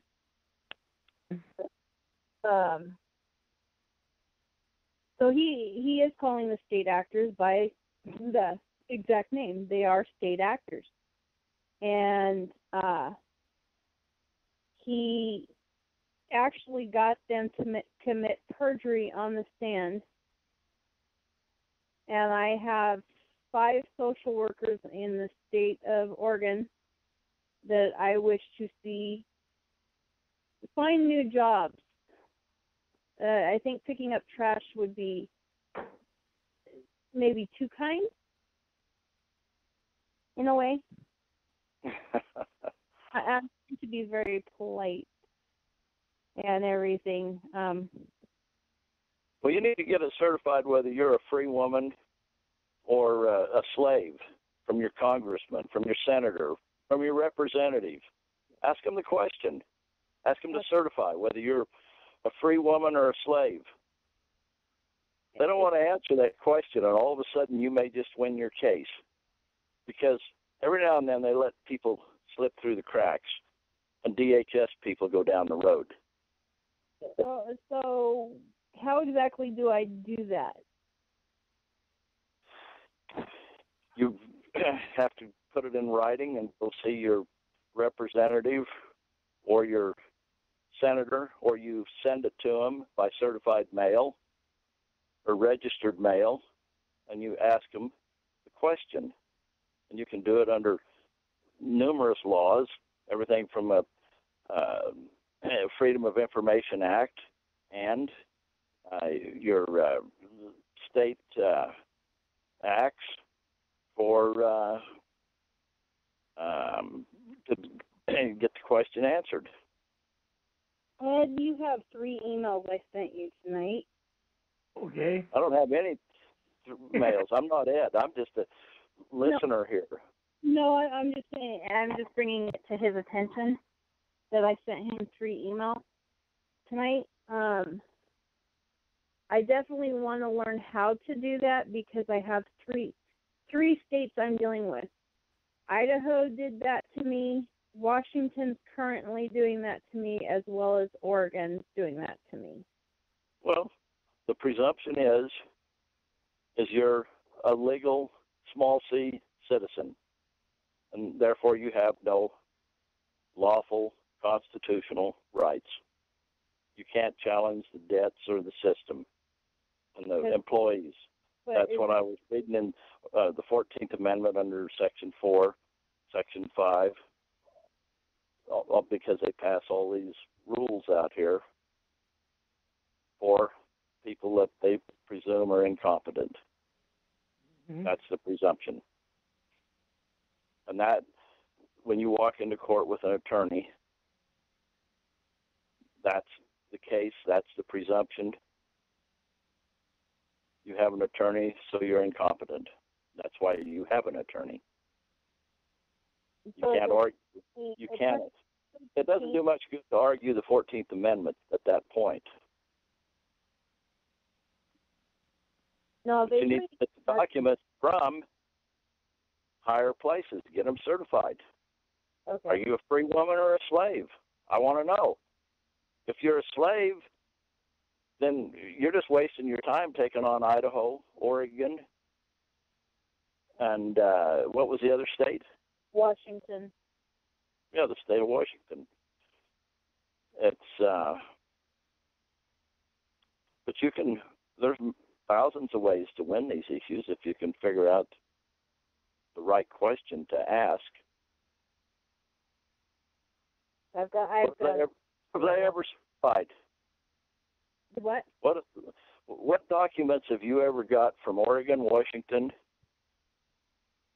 or Idaho that's certified that might help you in your situation? Have they certified who owns the child? Have you got it from your congressman, your senator? No. Any of the 3 states? No. Have you got it certified who owns that child? No. Well, put them in the hot seat. Ask them some questions. You want it certified. Give them a little evidence if you need to. All I have is blood work that shows he's mine. Well, yeah, but you need the system to certify who that child belongs to. So it can't be challenged. Ooh, I got to find out how to do that.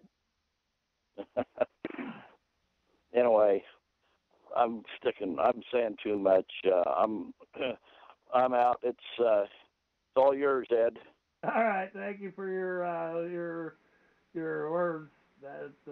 People need to listen to about how it really works compared to the way they do. Sometimes it gets frustrated because frustration happens when you try to bring things up and people don't get it, or sometimes they come up with something else, or... Hey, Ed? You. Go ahead. Could you speak up a little bit? Oh, okay. Sorry, I didn't realize I was speaking so low.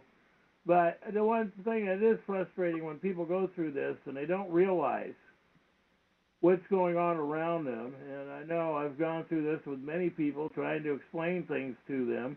I send them stuff to read, and they don't read it, and then they want to come back to an argument or try to bring something up, and you ask them if they actually read it, and it's like, well, no, I didn't read it, but I want you to explain it. And it's like, you have to read it 3 or 4 times, and that's what I tell people, grab a dictionary.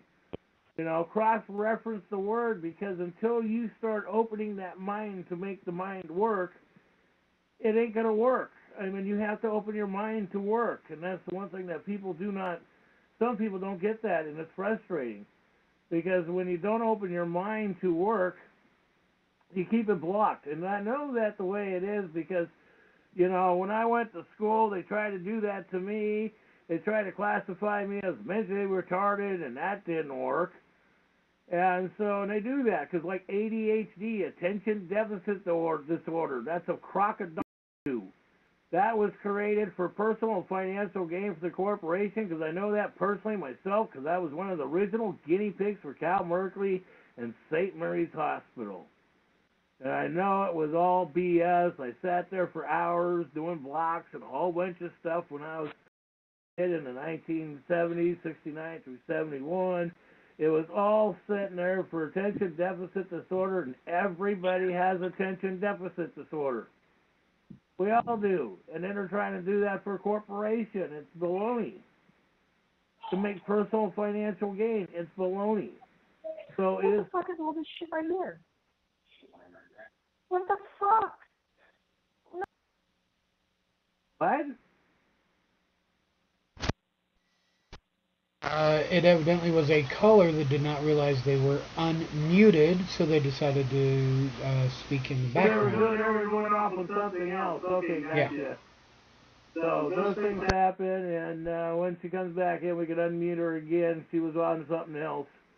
But no, it is. I mean, I know about attention deficit disorder, and I posted it up. The guy who originally did it, the doctor that originally did it in California, put it up on his deathbed. It was all a fraud to make income, and that's what they did with Pelosi and everybody. So that was the one thing that people don't get this. And you try to walk them through it, and it's like you try to teach people this, and they don't want to hear it, and it's like, well, and I always love when people go, I've got attention deficit disorder, and I've had people use that on me for years, and I say, great, isn't that interesting to be stupid? And they go, well, I take that offensive. I said, yeah, you should, because attention deficit disorder, we all have it. I have it. I'm driving down the road. I get a deer off the left side of me. I got attention deficit disorder because I'm looking at the deer, not the straight to me. It's separating the difference of what we're learning or what we see or comprehending what words mean.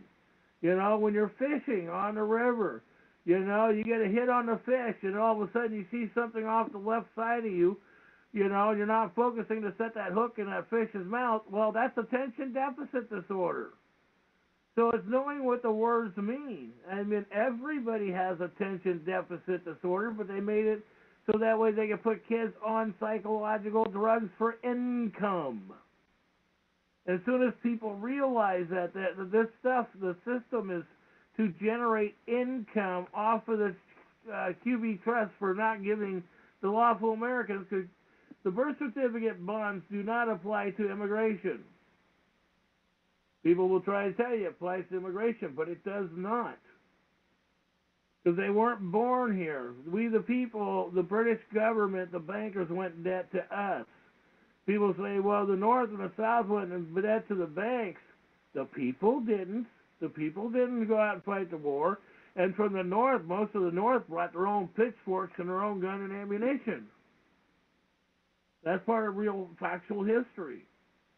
So it's like bringing the real history compared to what we've been misguided on these things that are being presented in misdirection. So it's like a musician, you know. You can see what's in my right hand, but you can't see what's in my left hand because my right hand's over here shaking. So I got your attention over here while I'm pulling out something out of my pocket with my left hand. You know, it's all basically comes down to a lot of it. It's like a magic act, and it's bringing the magic act. It's the Go ahead. The Wizard of Oz. Yeah, what is that? The Gold Brick Road. Yes, that's a fact. Yep. People don't get what the yellow brick road means. That's the gold trail. That's right. The guy behind the screen, that's your banker. That's right. So, just like the jurisdiction of lawful citizen and the jurisdiction of legal citizen. Hmm? Huge, huge difference. And it is the way you spell your words when you're writing your instruments, too. Yeah, to play it safe, you always want to use capital C citizen. Just like in the Constitution for the people. Excuse me. That is true. And it's like, you always tell people says that there's only 3 branches of government, the citizens don't count, or the Americans don't count. Well, I thought the Constitution, we the people given authority by we the people. That's the way I read it. We the people are capital C citizens. Right, right. So that does make a distinction. Boy, does it ever. You know, it is putting the instruments together. You know, that is the point. Trying to catch up. The guy just sent me something. I'm trying to read this. There's one guy sent me a deal dealing with, you know, on taxes, writing business expenses off. Well, I don't know. I don't do taxes, period. So I don't do legal advice. Never have. So, well, you can get in trouble under the small C citizen. Yeah.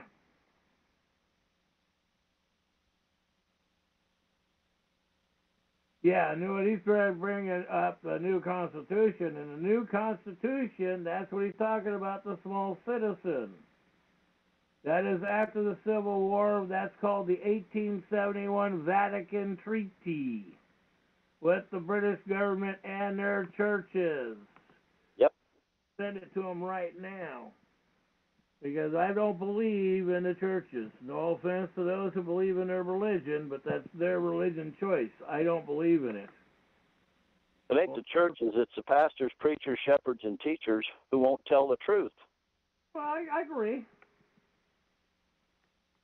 You know, a dog can always learn new tricks.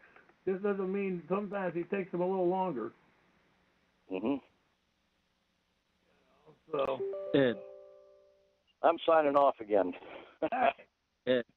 Well, it's like the other point I bring up, and everybody goes, well, I want common law. Well, I post this stuff up, and I'm posting it up and sending it to another one right now. But see, common law comes from England, and you're allowing a judge to make common law decisions instead of a jury. You don't want to go in front of a judge. You want a jury to make those decisions. Because you let a judge make common law decisions for you, well, we know what the way his common law beliefs are. And that's the one point that people have to comprehend, that reality. Because there are, like, we have 2 constitutions in the United States, and that happened after the Civil War. And the one that I'm going to be sending out, and this is what the Crown, the Vatican, and the churches did, because so that way we weren't still murdering each other and all this. So that's where, and everybody goes, well, we need to have religion in our government. No, that's why I said separation of church and state. Because then all of a sudden you're going to have one religion dictating to somebody and how everybody's going to live under one religion. where I don't believe in most religions. The only religion I believe in is when I go out and see the dirt, the birds, the soil, the fish. When I get my deer and elk, that's what I believe in. You know, I mean, I've been through church. I've been through an ordained minister and all that stuff. I've listened to it, and that's where the gentleman brought it up, by the misleading information by the shepherds and preachers and pastors, and it's true. I mean, these guys keep you in the system. That's like this judge, this attorney keeping people in the system under the 14th Amendment. And people go into court and think these guys are doing such a wonderful job. And it's like, you have to comprehend and read. I mean, I send people stuff all the time to read. You know, I mean, I got a lot of people. I truly walk through things and help them out. So, you know, it's like, and nobody compensates me for this stuff. You know, I mean, I still got to figure out here in a little bit, I got to figure out to keep the website up, because, I mean, I pay for that. I'm disabled. But I'm not out there asking for handouts and stuff like this. I'm trying to do the best I can, what I can do to help people out. Because nobody sat there in our schools that actually educated people. And the last education, like I mentioned before, in 1980, was in California when I went through civics class. That was the last year in California that civics were actually given in the schools. You know, I've talked to a couple people in the last week that went to school over in the Midwest and the East Coast. They said they never even heard of a civic class. And some of them are my age or older than me. And I was like, huh? You never heard of a civic class? Because in a civil class that I went to, we were taught the lawful difference of lawful and legal. If you wanted to be a British subject and give your rights over, and you wanted all this stuff for you to handle and all this stuff to do, then that way, you know, you're giving your rights over. If you're able to go out and make a living, not be in the system, not be dependent on the corporation, then this is the other way you can go about it. So, I mean, these are things that I was brought up and learning through the things. So, I mean, these are things that bring, you know, it's all about proper education. And I'm no expert in this stuff. I'm still learning as much as I'm going on. Truly, I'm still learning a lot of this stuff. And, of course, what I learn is I bring out. We all learn. Sometimes, you know, we have our own techniques that really work, and then sometimes we can always learn from somebody else that proves that they have one that's better than ours or just as good, and maybe they have something that has something in what they have done that another man or woman missed in their findings. But the other point is, you can't get all upset about yourself and put yourself down and get all negative, because life is a learning experience. If we were given this information, it always irks me when people say, well, if we had all this when we were born, we wouldn't be living. No, I don't buy into that one, to tell you the truth. Because the way I look at it is very simple. You know, we have life for a purpose. And that is the purpose of we're here. So what do we do when we're here? Then we've got these other people that go out and want to make our life miserable for their own personal financial gain. And it hasn't changed. I mean, remember when our forefathers came over from England and Spain for part of all this structure, they left that territories. They came over here. They knew what they were doing. Some of them were scholars, and they knew what the law was from their country. They're bringing it in. But it's like with the Constitution. They knew what they lived. They didn't want to relive that here. That's why they left England for that. And that way they didn't have to ask permission to own land. They didn't have to ask permission from the King or Queen of England to have permission to do anything. And if anybody knows what the word F-U-C-K means, is fornication under the consent of the king. That's the real term of that word. And people use the words, they don't even comprehend what the word means. They say it, like you hear kids even say that today, and they think that's cute. But they have no concept of words they're saying. They just go by what they hear. They react by what they hear. So, I mean, these are the things that when we look at life, how life is so simple, but people make it difficult because of something called a TV set. And people, I mean, it's amazing because I remember growing up in the 70s until the 80s in California, where people always were out in the street. People were always out in public. And today, there's hardly, I live in a community that is so small that when I first got here 25 years ago, people were actually always walking, and sometimes they'd get drunk at the bar and yell and scream downtown. Well, one of the hotels got upset because people were yelling and screaming because people were trying to sleep. Well, excuse you. There's only one hotel in the town, but we had trailer parks around here. But this is the way it was done for years. It's an old logging town. And people came to this community and wanted to change it for their own good, their own circumstances. And everybody goes, oh, we got to blame the Californians. No, I hate to tell you, that's a big mistake. It's not the Californians come up and try to change the Oregonians. It's the ones that came to California to change California that got booted out of California, and they came up here, and you're calling them, Californians, when a lot of those men and women ain't Californians. They're from other countries and other states. That's why I always suggest to people, know who is what, who comes from who came from where. Until people know the circumstances of what one man or woman is and their findings and their standings are, then we get to learn a lot more about life. But those are the things that we learn. So anyhow, anybody else got anything else to say? Because we're approaching the 2-hour mark. I don't want to keep going on too late tonight.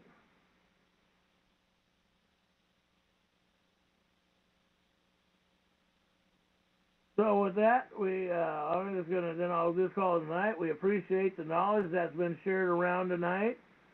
And if you pay attention to what men and women are saying, that is the point. That is your responsibility to pay attention. Think about what was said. And comprehend what was said. And, that's why I tell people when we do these educational shows, sit there with a pen and paper, write it down.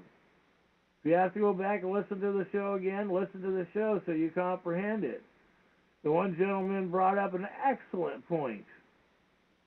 Ask them to prove their point. It's your responsibility. It's your responsibility. And remember, when you hire an attorney and lawyer, you're giving your rights over to that attorney and lawyer, and that is a true fact. Because when you hire an attorney and lawyer, you give up your constitutional rights and you turn it into the small c privileged citizen under the 14th Amendment, and that's a fact. He brought up a good point on that one, so I'm jumping on that one. But that is the point that people, you've got to start paying attention to these things and what's going on and how it's working. Because if you don't pay attention to it, hang on a minute, I got to respond to this one. Oh, come on, computer. I hate it when my computer does other stuff. Yeah, okay. But which Constitution is left? The original, 1776, 1778. It's filed in Congress. That is the second Constitution that was done by the Vatican.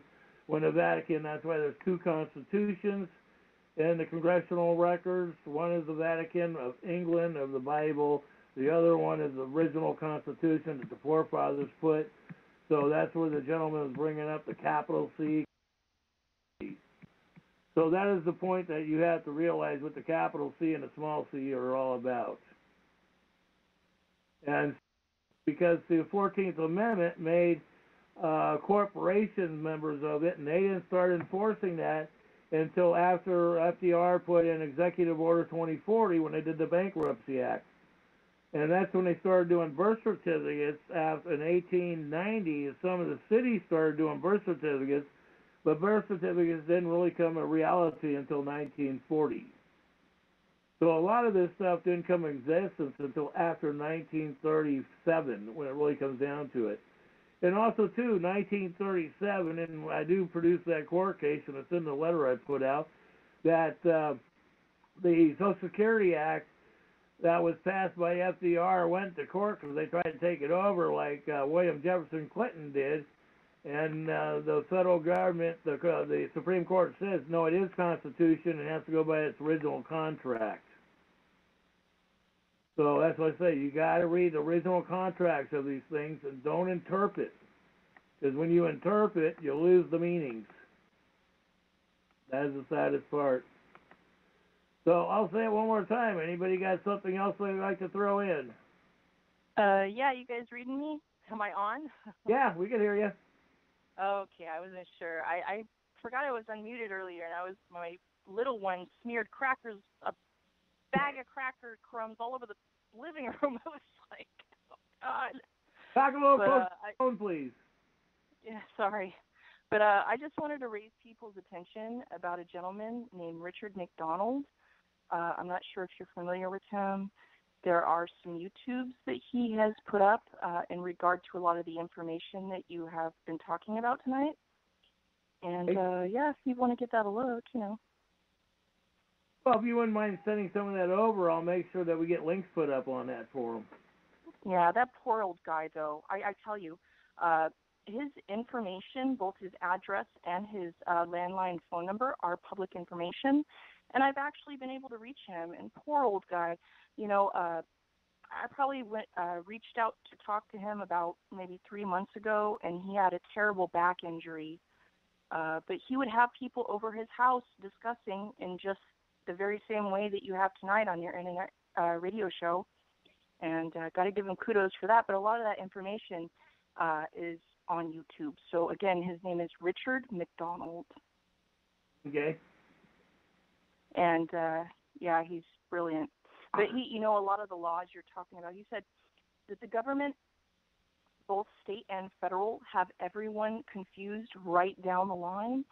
And I believe that is in reference to the definition of legal terms, because each legal term has like maybe 3-4 definitions, or, you know, depending upon which legal book you are referencing, like as you stated before.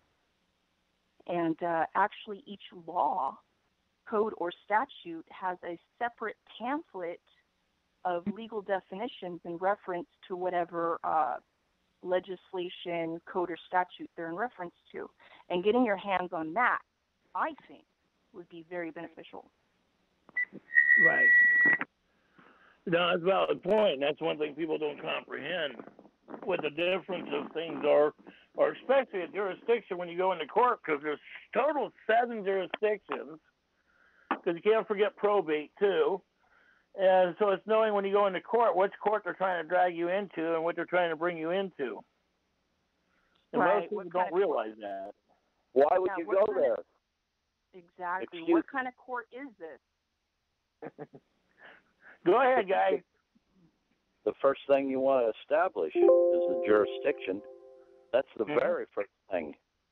You don't want to proceed until you understand the jurisdiction of that proceeding. Ask for them to provide proof of jurisdiction in your affidavit.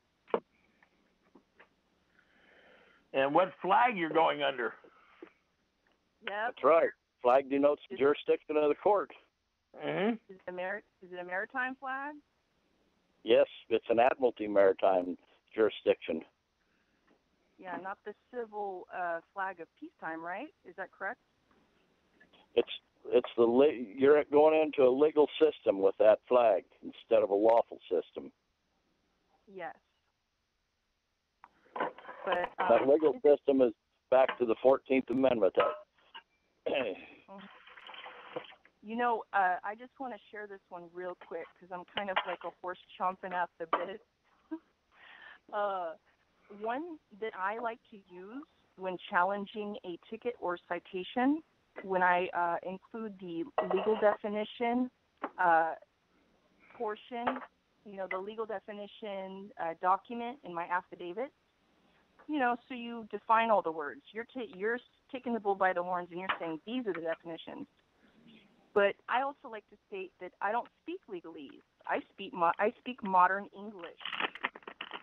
So I'm only speaking legalese in an attempt to communicate so that I prevent any further damages.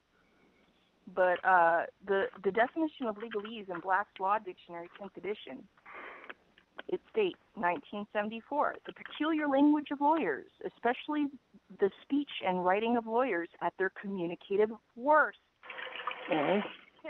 characterized by antique jargon, pomposity, affected displays of precision, ponderous abstractions, and hocus pocus incantations. Now, That's for legal citizens, 14th Amendment citizens. Hocus pocus, what is that? Is that witchcraft? Yeah. Wizard of Oz. Yeah, incantations. And I looked in Black's Law Dictionary 10th edition and nary a definition for hocus pocus or incantation. But I did go to the American Heritage Dictionary, and they defined hocus pocus and incantation beautifully. And it was witchcraft. So there you go. Are you guys casting spells in here? I mean, really. Right. And the judge didn't like that. Well, let's just say that citation, or that traffic citation for speeding went away. Oh, and guess what else, guys? I'd like to share. When they send you their BS paperwork, what they call a summons, which is untitled and unsigned from an unknown agent, okay, it's all put in boxes. So in accordance with the four-corner rule, anything put within a box creates an isolated part and an additional four corners. Whereas in accordance with the four corners rule, the contents of the document must be considered by the physical four corners of the document. So anything put within a box, any content put within a box must be stricken from the record, which renders the document null and void. unless the judge says something else, and then says rules against you, and says if you don't like my decision, you can appeal it. Well, I always send them the affidavit first. I don't just appear in court and then try to argue. I always send my affidavit, and I make my affidavit a contract. It's a positive performance contract. How much do you charge to do business? I make special appearances only. I charge $100 grand for each special appearance in lawful money. So are they agreeing or what? It's called tacit procuration and acquiescence. They didn't rebut it. Mm-hmm. Do you agree? But a good court judge would say that's not a lawful affidavit. An affidavit is just the facts. Well, you got to rule in favor of fact, and you got to rule in favor of the law. So sometimes you slide through the cracks. Remember, everything's on the computer, and you're on the computer. And sometimes it's just let them go. Well, what I also like to do. That's not the only thing I do. Oh, I attack every fight. I leave no stone unturned. It's all done. Wonderful. Good for you. Yeah, I attack the name too. In accordance with California Style Manual, fourth edition, under the rules of capitalization, Chapter 4, subsection 4, (1) through subsection 4, (6, 7), pages 111 through 168, it states that the proper grammar for the proper grammar for a proper name is one initial capital letter followed by all lowercase letters for each part of the name. First name, middle name if the man or woman has it, and the last name, also termed surname or family name. So how come they capitalize your name then? Why don't they do proper capitalization in the courts? Because it's a legal fiction and they're trying to take away your rights. Because legal fictions don't exist and fictions don't have rights.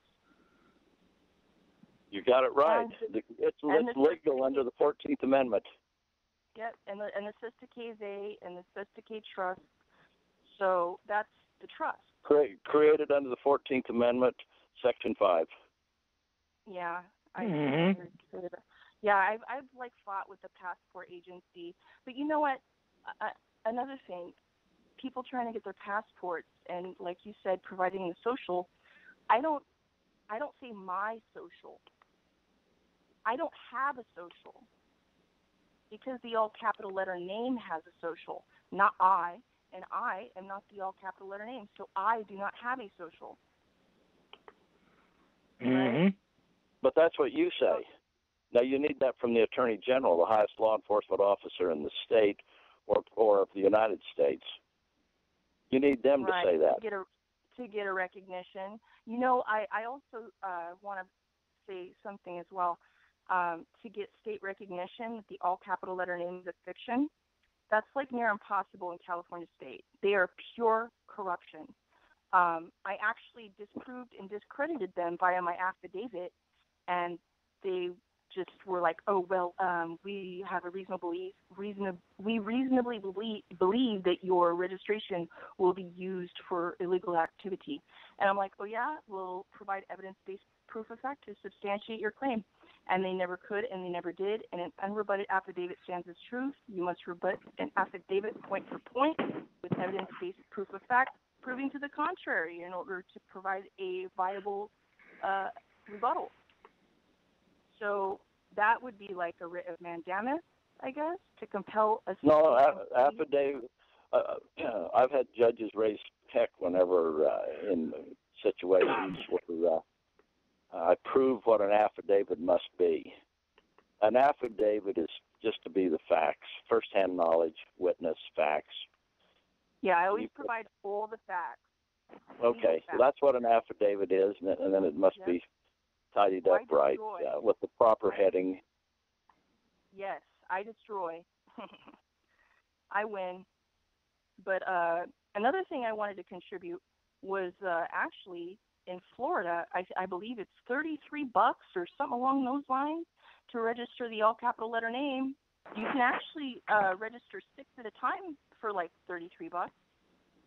Hey, do you have a driver's license? I don't have a driver's license. The all capital letter name does. That's not me. You're missing the point. Well, all signatures, all rescission of all, or what is it called? Rescission of all signatures, because anything within a box, plus if there's not mutual assent and full disclosure, anything signed was null and void, plus economic duress. Anything done under any contract signed under duress is null and void. Well, have you ever read California Code 260? What's that? I've never seen that. California Code 260 clearly states that only people who need a driver's license is a commercial industry. Right, I know it's a Class D license. But you have to file that and ask them to prove what part is commercial, what part is not commercial. Right. You have to ask your senator and House of Representative and see. A friend of mine who's a representative over in New Hampshire, Dick Marble, he's the one that went after. He put a bill in to put back the constitutional rights, and everybody panicked on him because he went to court, and a judge told him point blank, and I've got the videos, and we posted that up. The judge told him, it doesn't matter if you're a representative, you have no say in my court. Right. And they do. They're above the judge. Mm-hmm. So it's knowing how all the pieces of the puzzle of the game come together. Yeah, well, they got everybody confused right down the line on purpose, I'm sure. You're right. And whatever you're doing there, I say keep up your learning curve because you're doing good. Well, I pale in comparison to what you guys have shared. Boy, was I humbled. I just started, though. Just started is like, I don't know how many years, but I ain't done yet. You know, let's hope it gets better before it gets worse, right? Well, the only way it's going to get better is we file our paperwork. And if we make it better for the kids. That's the only way it's going to get better. Yeah. Well, I called the Secretary of State office here in Cali out of curiosity because before I even communicated to them regarding the registration of the all capital letter name to get state recognition, as that the all capital letter name was indeed a fiction. And I called the office and I talked to I don't know how many people. I must have talked to 10 people I was on the phone for probably like 3 hours, and I talked to like managers, bosses, notaries, legal analysts, the legal department, and they even admitted to filing incorrect paperwork. Incorrect is false. So they even admitted to me over the phone that they file incorrect paperwork. Because I was saying, the question I was just asking everyone was, hey guys, I was just curious, what grammar and punctuation style manual does the state of California, and by the way, there's a difference between state of California and California state, just in case people were wondering, what grammar and punctuation style manual does the state of California Secretary of State use? And none of them knew, and they all said none, or they didn't know. So it's not a surprise to me that how bad it is. I mean, really, it's just, doesn't matter where you place your period, where you place your decimal point. Yes, it does. Yeah, well, I mean, to them, you know, it goes from $50 to like $5,000. Who knows what happens? There's two different systems. One of them is the lawful system, and one of them is the legal system. Right. The legal system is clear, full of holes in it. You can work your way through it by asking questions, just like you are, and putting the proper paperwork in. They don't want to respond to it. They don't want to be on the record sometimes responding to your affidavit. Well, A lot of times they cannot.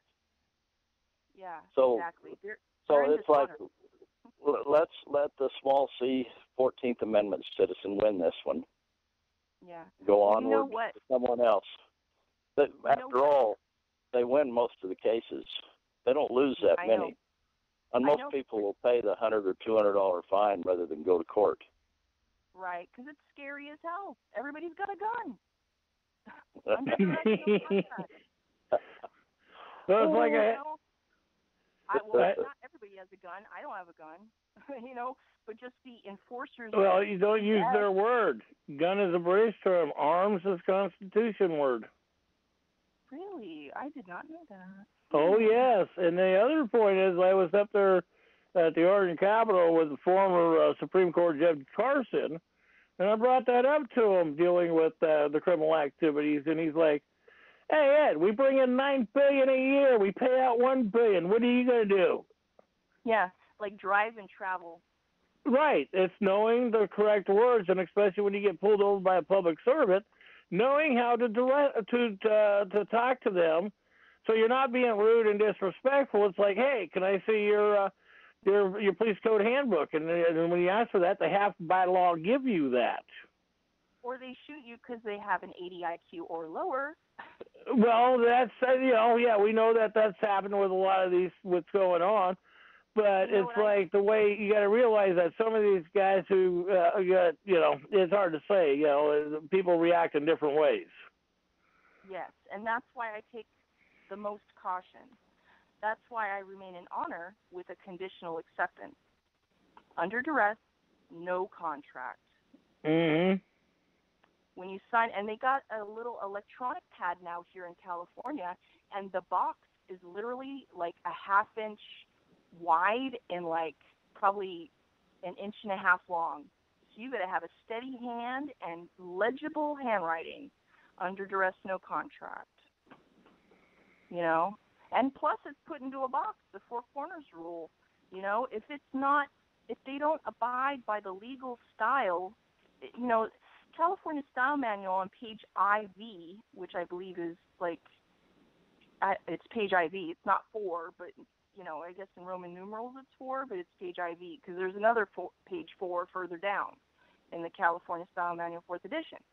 But anyway, in any case, on page IV, it has Supreme Court approval. So California Style Manual is the official legal source organ for legal style. So they are mandated by their own law to follow this manual. Well, and just so you know, the Ninth Circuit Court just passed just to prove that to take a child, they have to have a lawful warrant. Really? Yeah, and that's big key. Lawful, not legal. Yeah, big difference between lawful and legal. That's it's kind of like your gun and your arms. The Second Amendment right, the right to bear arms, the right to bear arms shall not be infringed. Doesn't say anything about guns. That's right. That's what Ronald Reagan stated in his public speech after he was almost assassinated. Yeah. That's where that speech came from. I played tonight was from him right after he was the assassination attempt. Isn't that funny? Like JFK, wasn't he trying to do something with like the Federal Reserve? Wasn't he trying to do something involving our currency? That was part of it. And then the UCC was the other part of it. Yep. You seen what was going on between the money and the Uniform Commercial Code. Yep, and so he was going to straighten the money out and get rid of the UCC, and so they murdered him. And then Congress passed the UCC, and we went back on Federal Reserve notes, bogus money. Yeah. It's important to note that they did not only murder him, they murdered him in a public fashion on national television, which is a terrorist act. They knew it. They didn't have much time. They had to do it, or they was going to lose it all. Well, I'd like to also know, you talk about the average American, why they don't know this information, why don't, you want to watch the baseball game or the basketball game and you don't want to take time and you do have to read. When you're reading all that stuff, you have to read like 3, 4, 5 times, and sometimes more, because you got to research all the words that you're not understanding, and even the ones you do think that you understand, you better double check it, because assumption presumption, like you said before.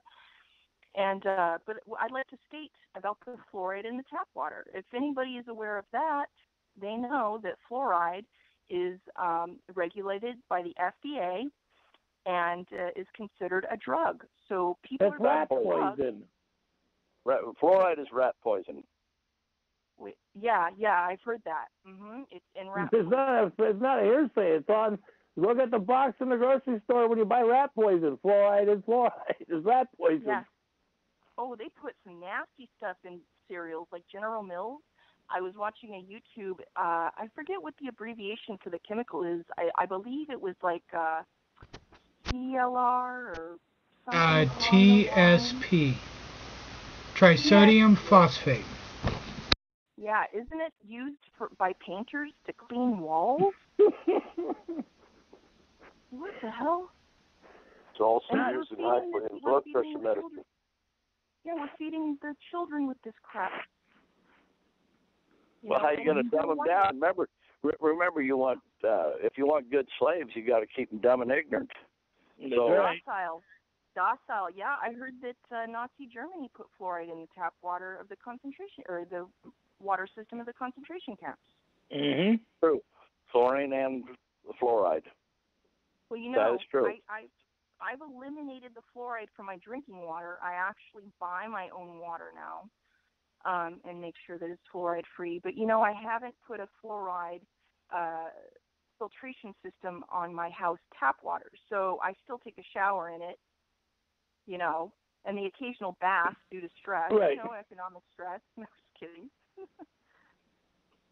Calgon, take me away. But, your skin is very porous, and you absorb that through your skin. Well, the one thing I got to say about my county, we voted fluoride and chlorine out of my county 2 years ago, literally. They were trying to, the county and city tried to put fluoride on a ballot and trying to pass it in, because, see, I filed criminal charges basically on the city council and mayor for attempted murder and everything, and knowing that they were poisoning the community. So they decided to put it on the voting ballot for us to vote on. And it was voted out at 64%. And all the doctors are going, we got to push fluoride, and we got to do this. It's in your toothpaste. It's good for you. And I'm looking at these doctors, and I'm like, do you guys realize you're pushing rat poison? Yeah, they're morons. All you got to do is look at the back of a tube of toothpaste at the warning label. It says any amount of toothpaste that is like any amount of toothpaste that is over a pea size is deadly. There you go. And it says to contract poison control or a medically trained physician. Right, immediately. But then all of a sudden it becomes magically delicious when you put it in the tap water. Mm-hmm. Amazing. Magically delicious. That was a pun from the previous discussion. Gotcha. But fluoride calcifies the pineal gland. There's been research done that states that fluoride can pass the blood-brain barrier and automatically is attracted like a little magnet to the pineal gland, which regulates circadian sleep cycles and melatonin production.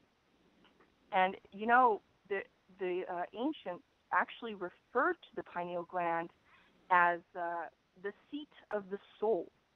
I read DMT, the spirit molecule, by Rick Strassman.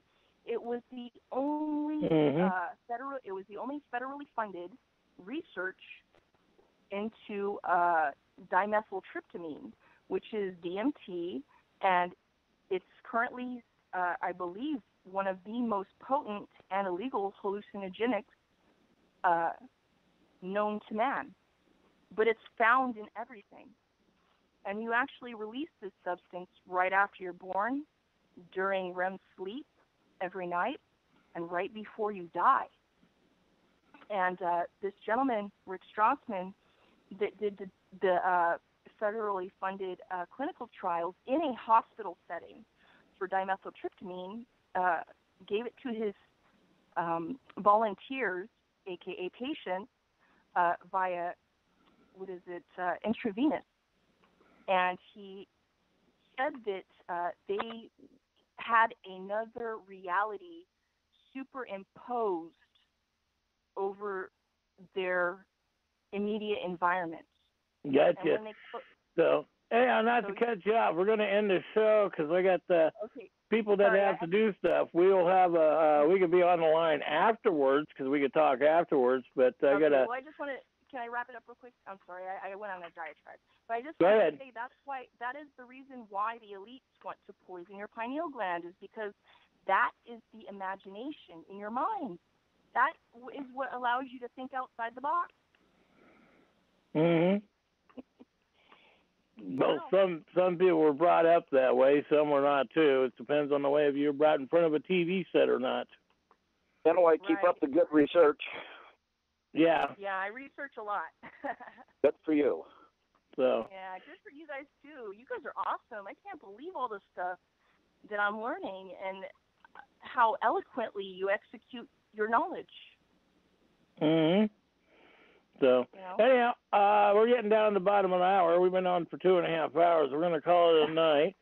I'll get it out for next week because next Sunday we're going to do the structure over income tax, property taxes, and that. There's a lot more to be brought out so people get to know their rights. And if you have conflicts, you could always, and I'll work on getting a template written up so you could actually send that to your senator and congressman and put them on the hot box.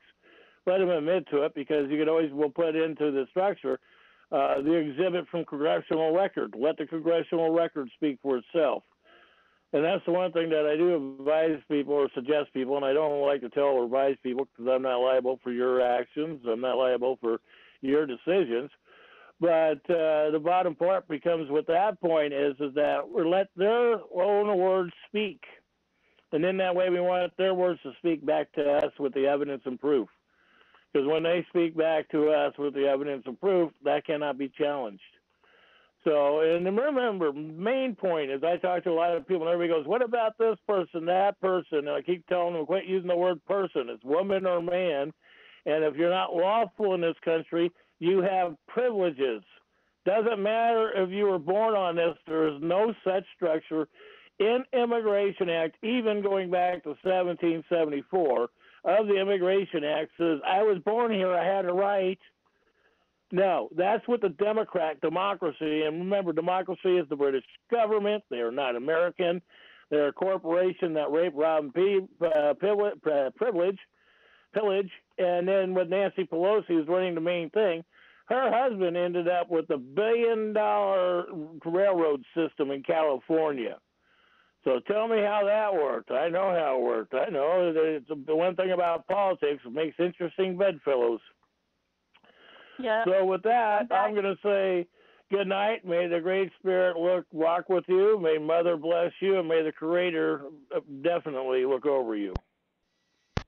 All right. Thank you very much, Ed. It is currently 7:28 Pacific Standard Time. It is Sunday, March 4th, 2018. Thank you for listening to Education by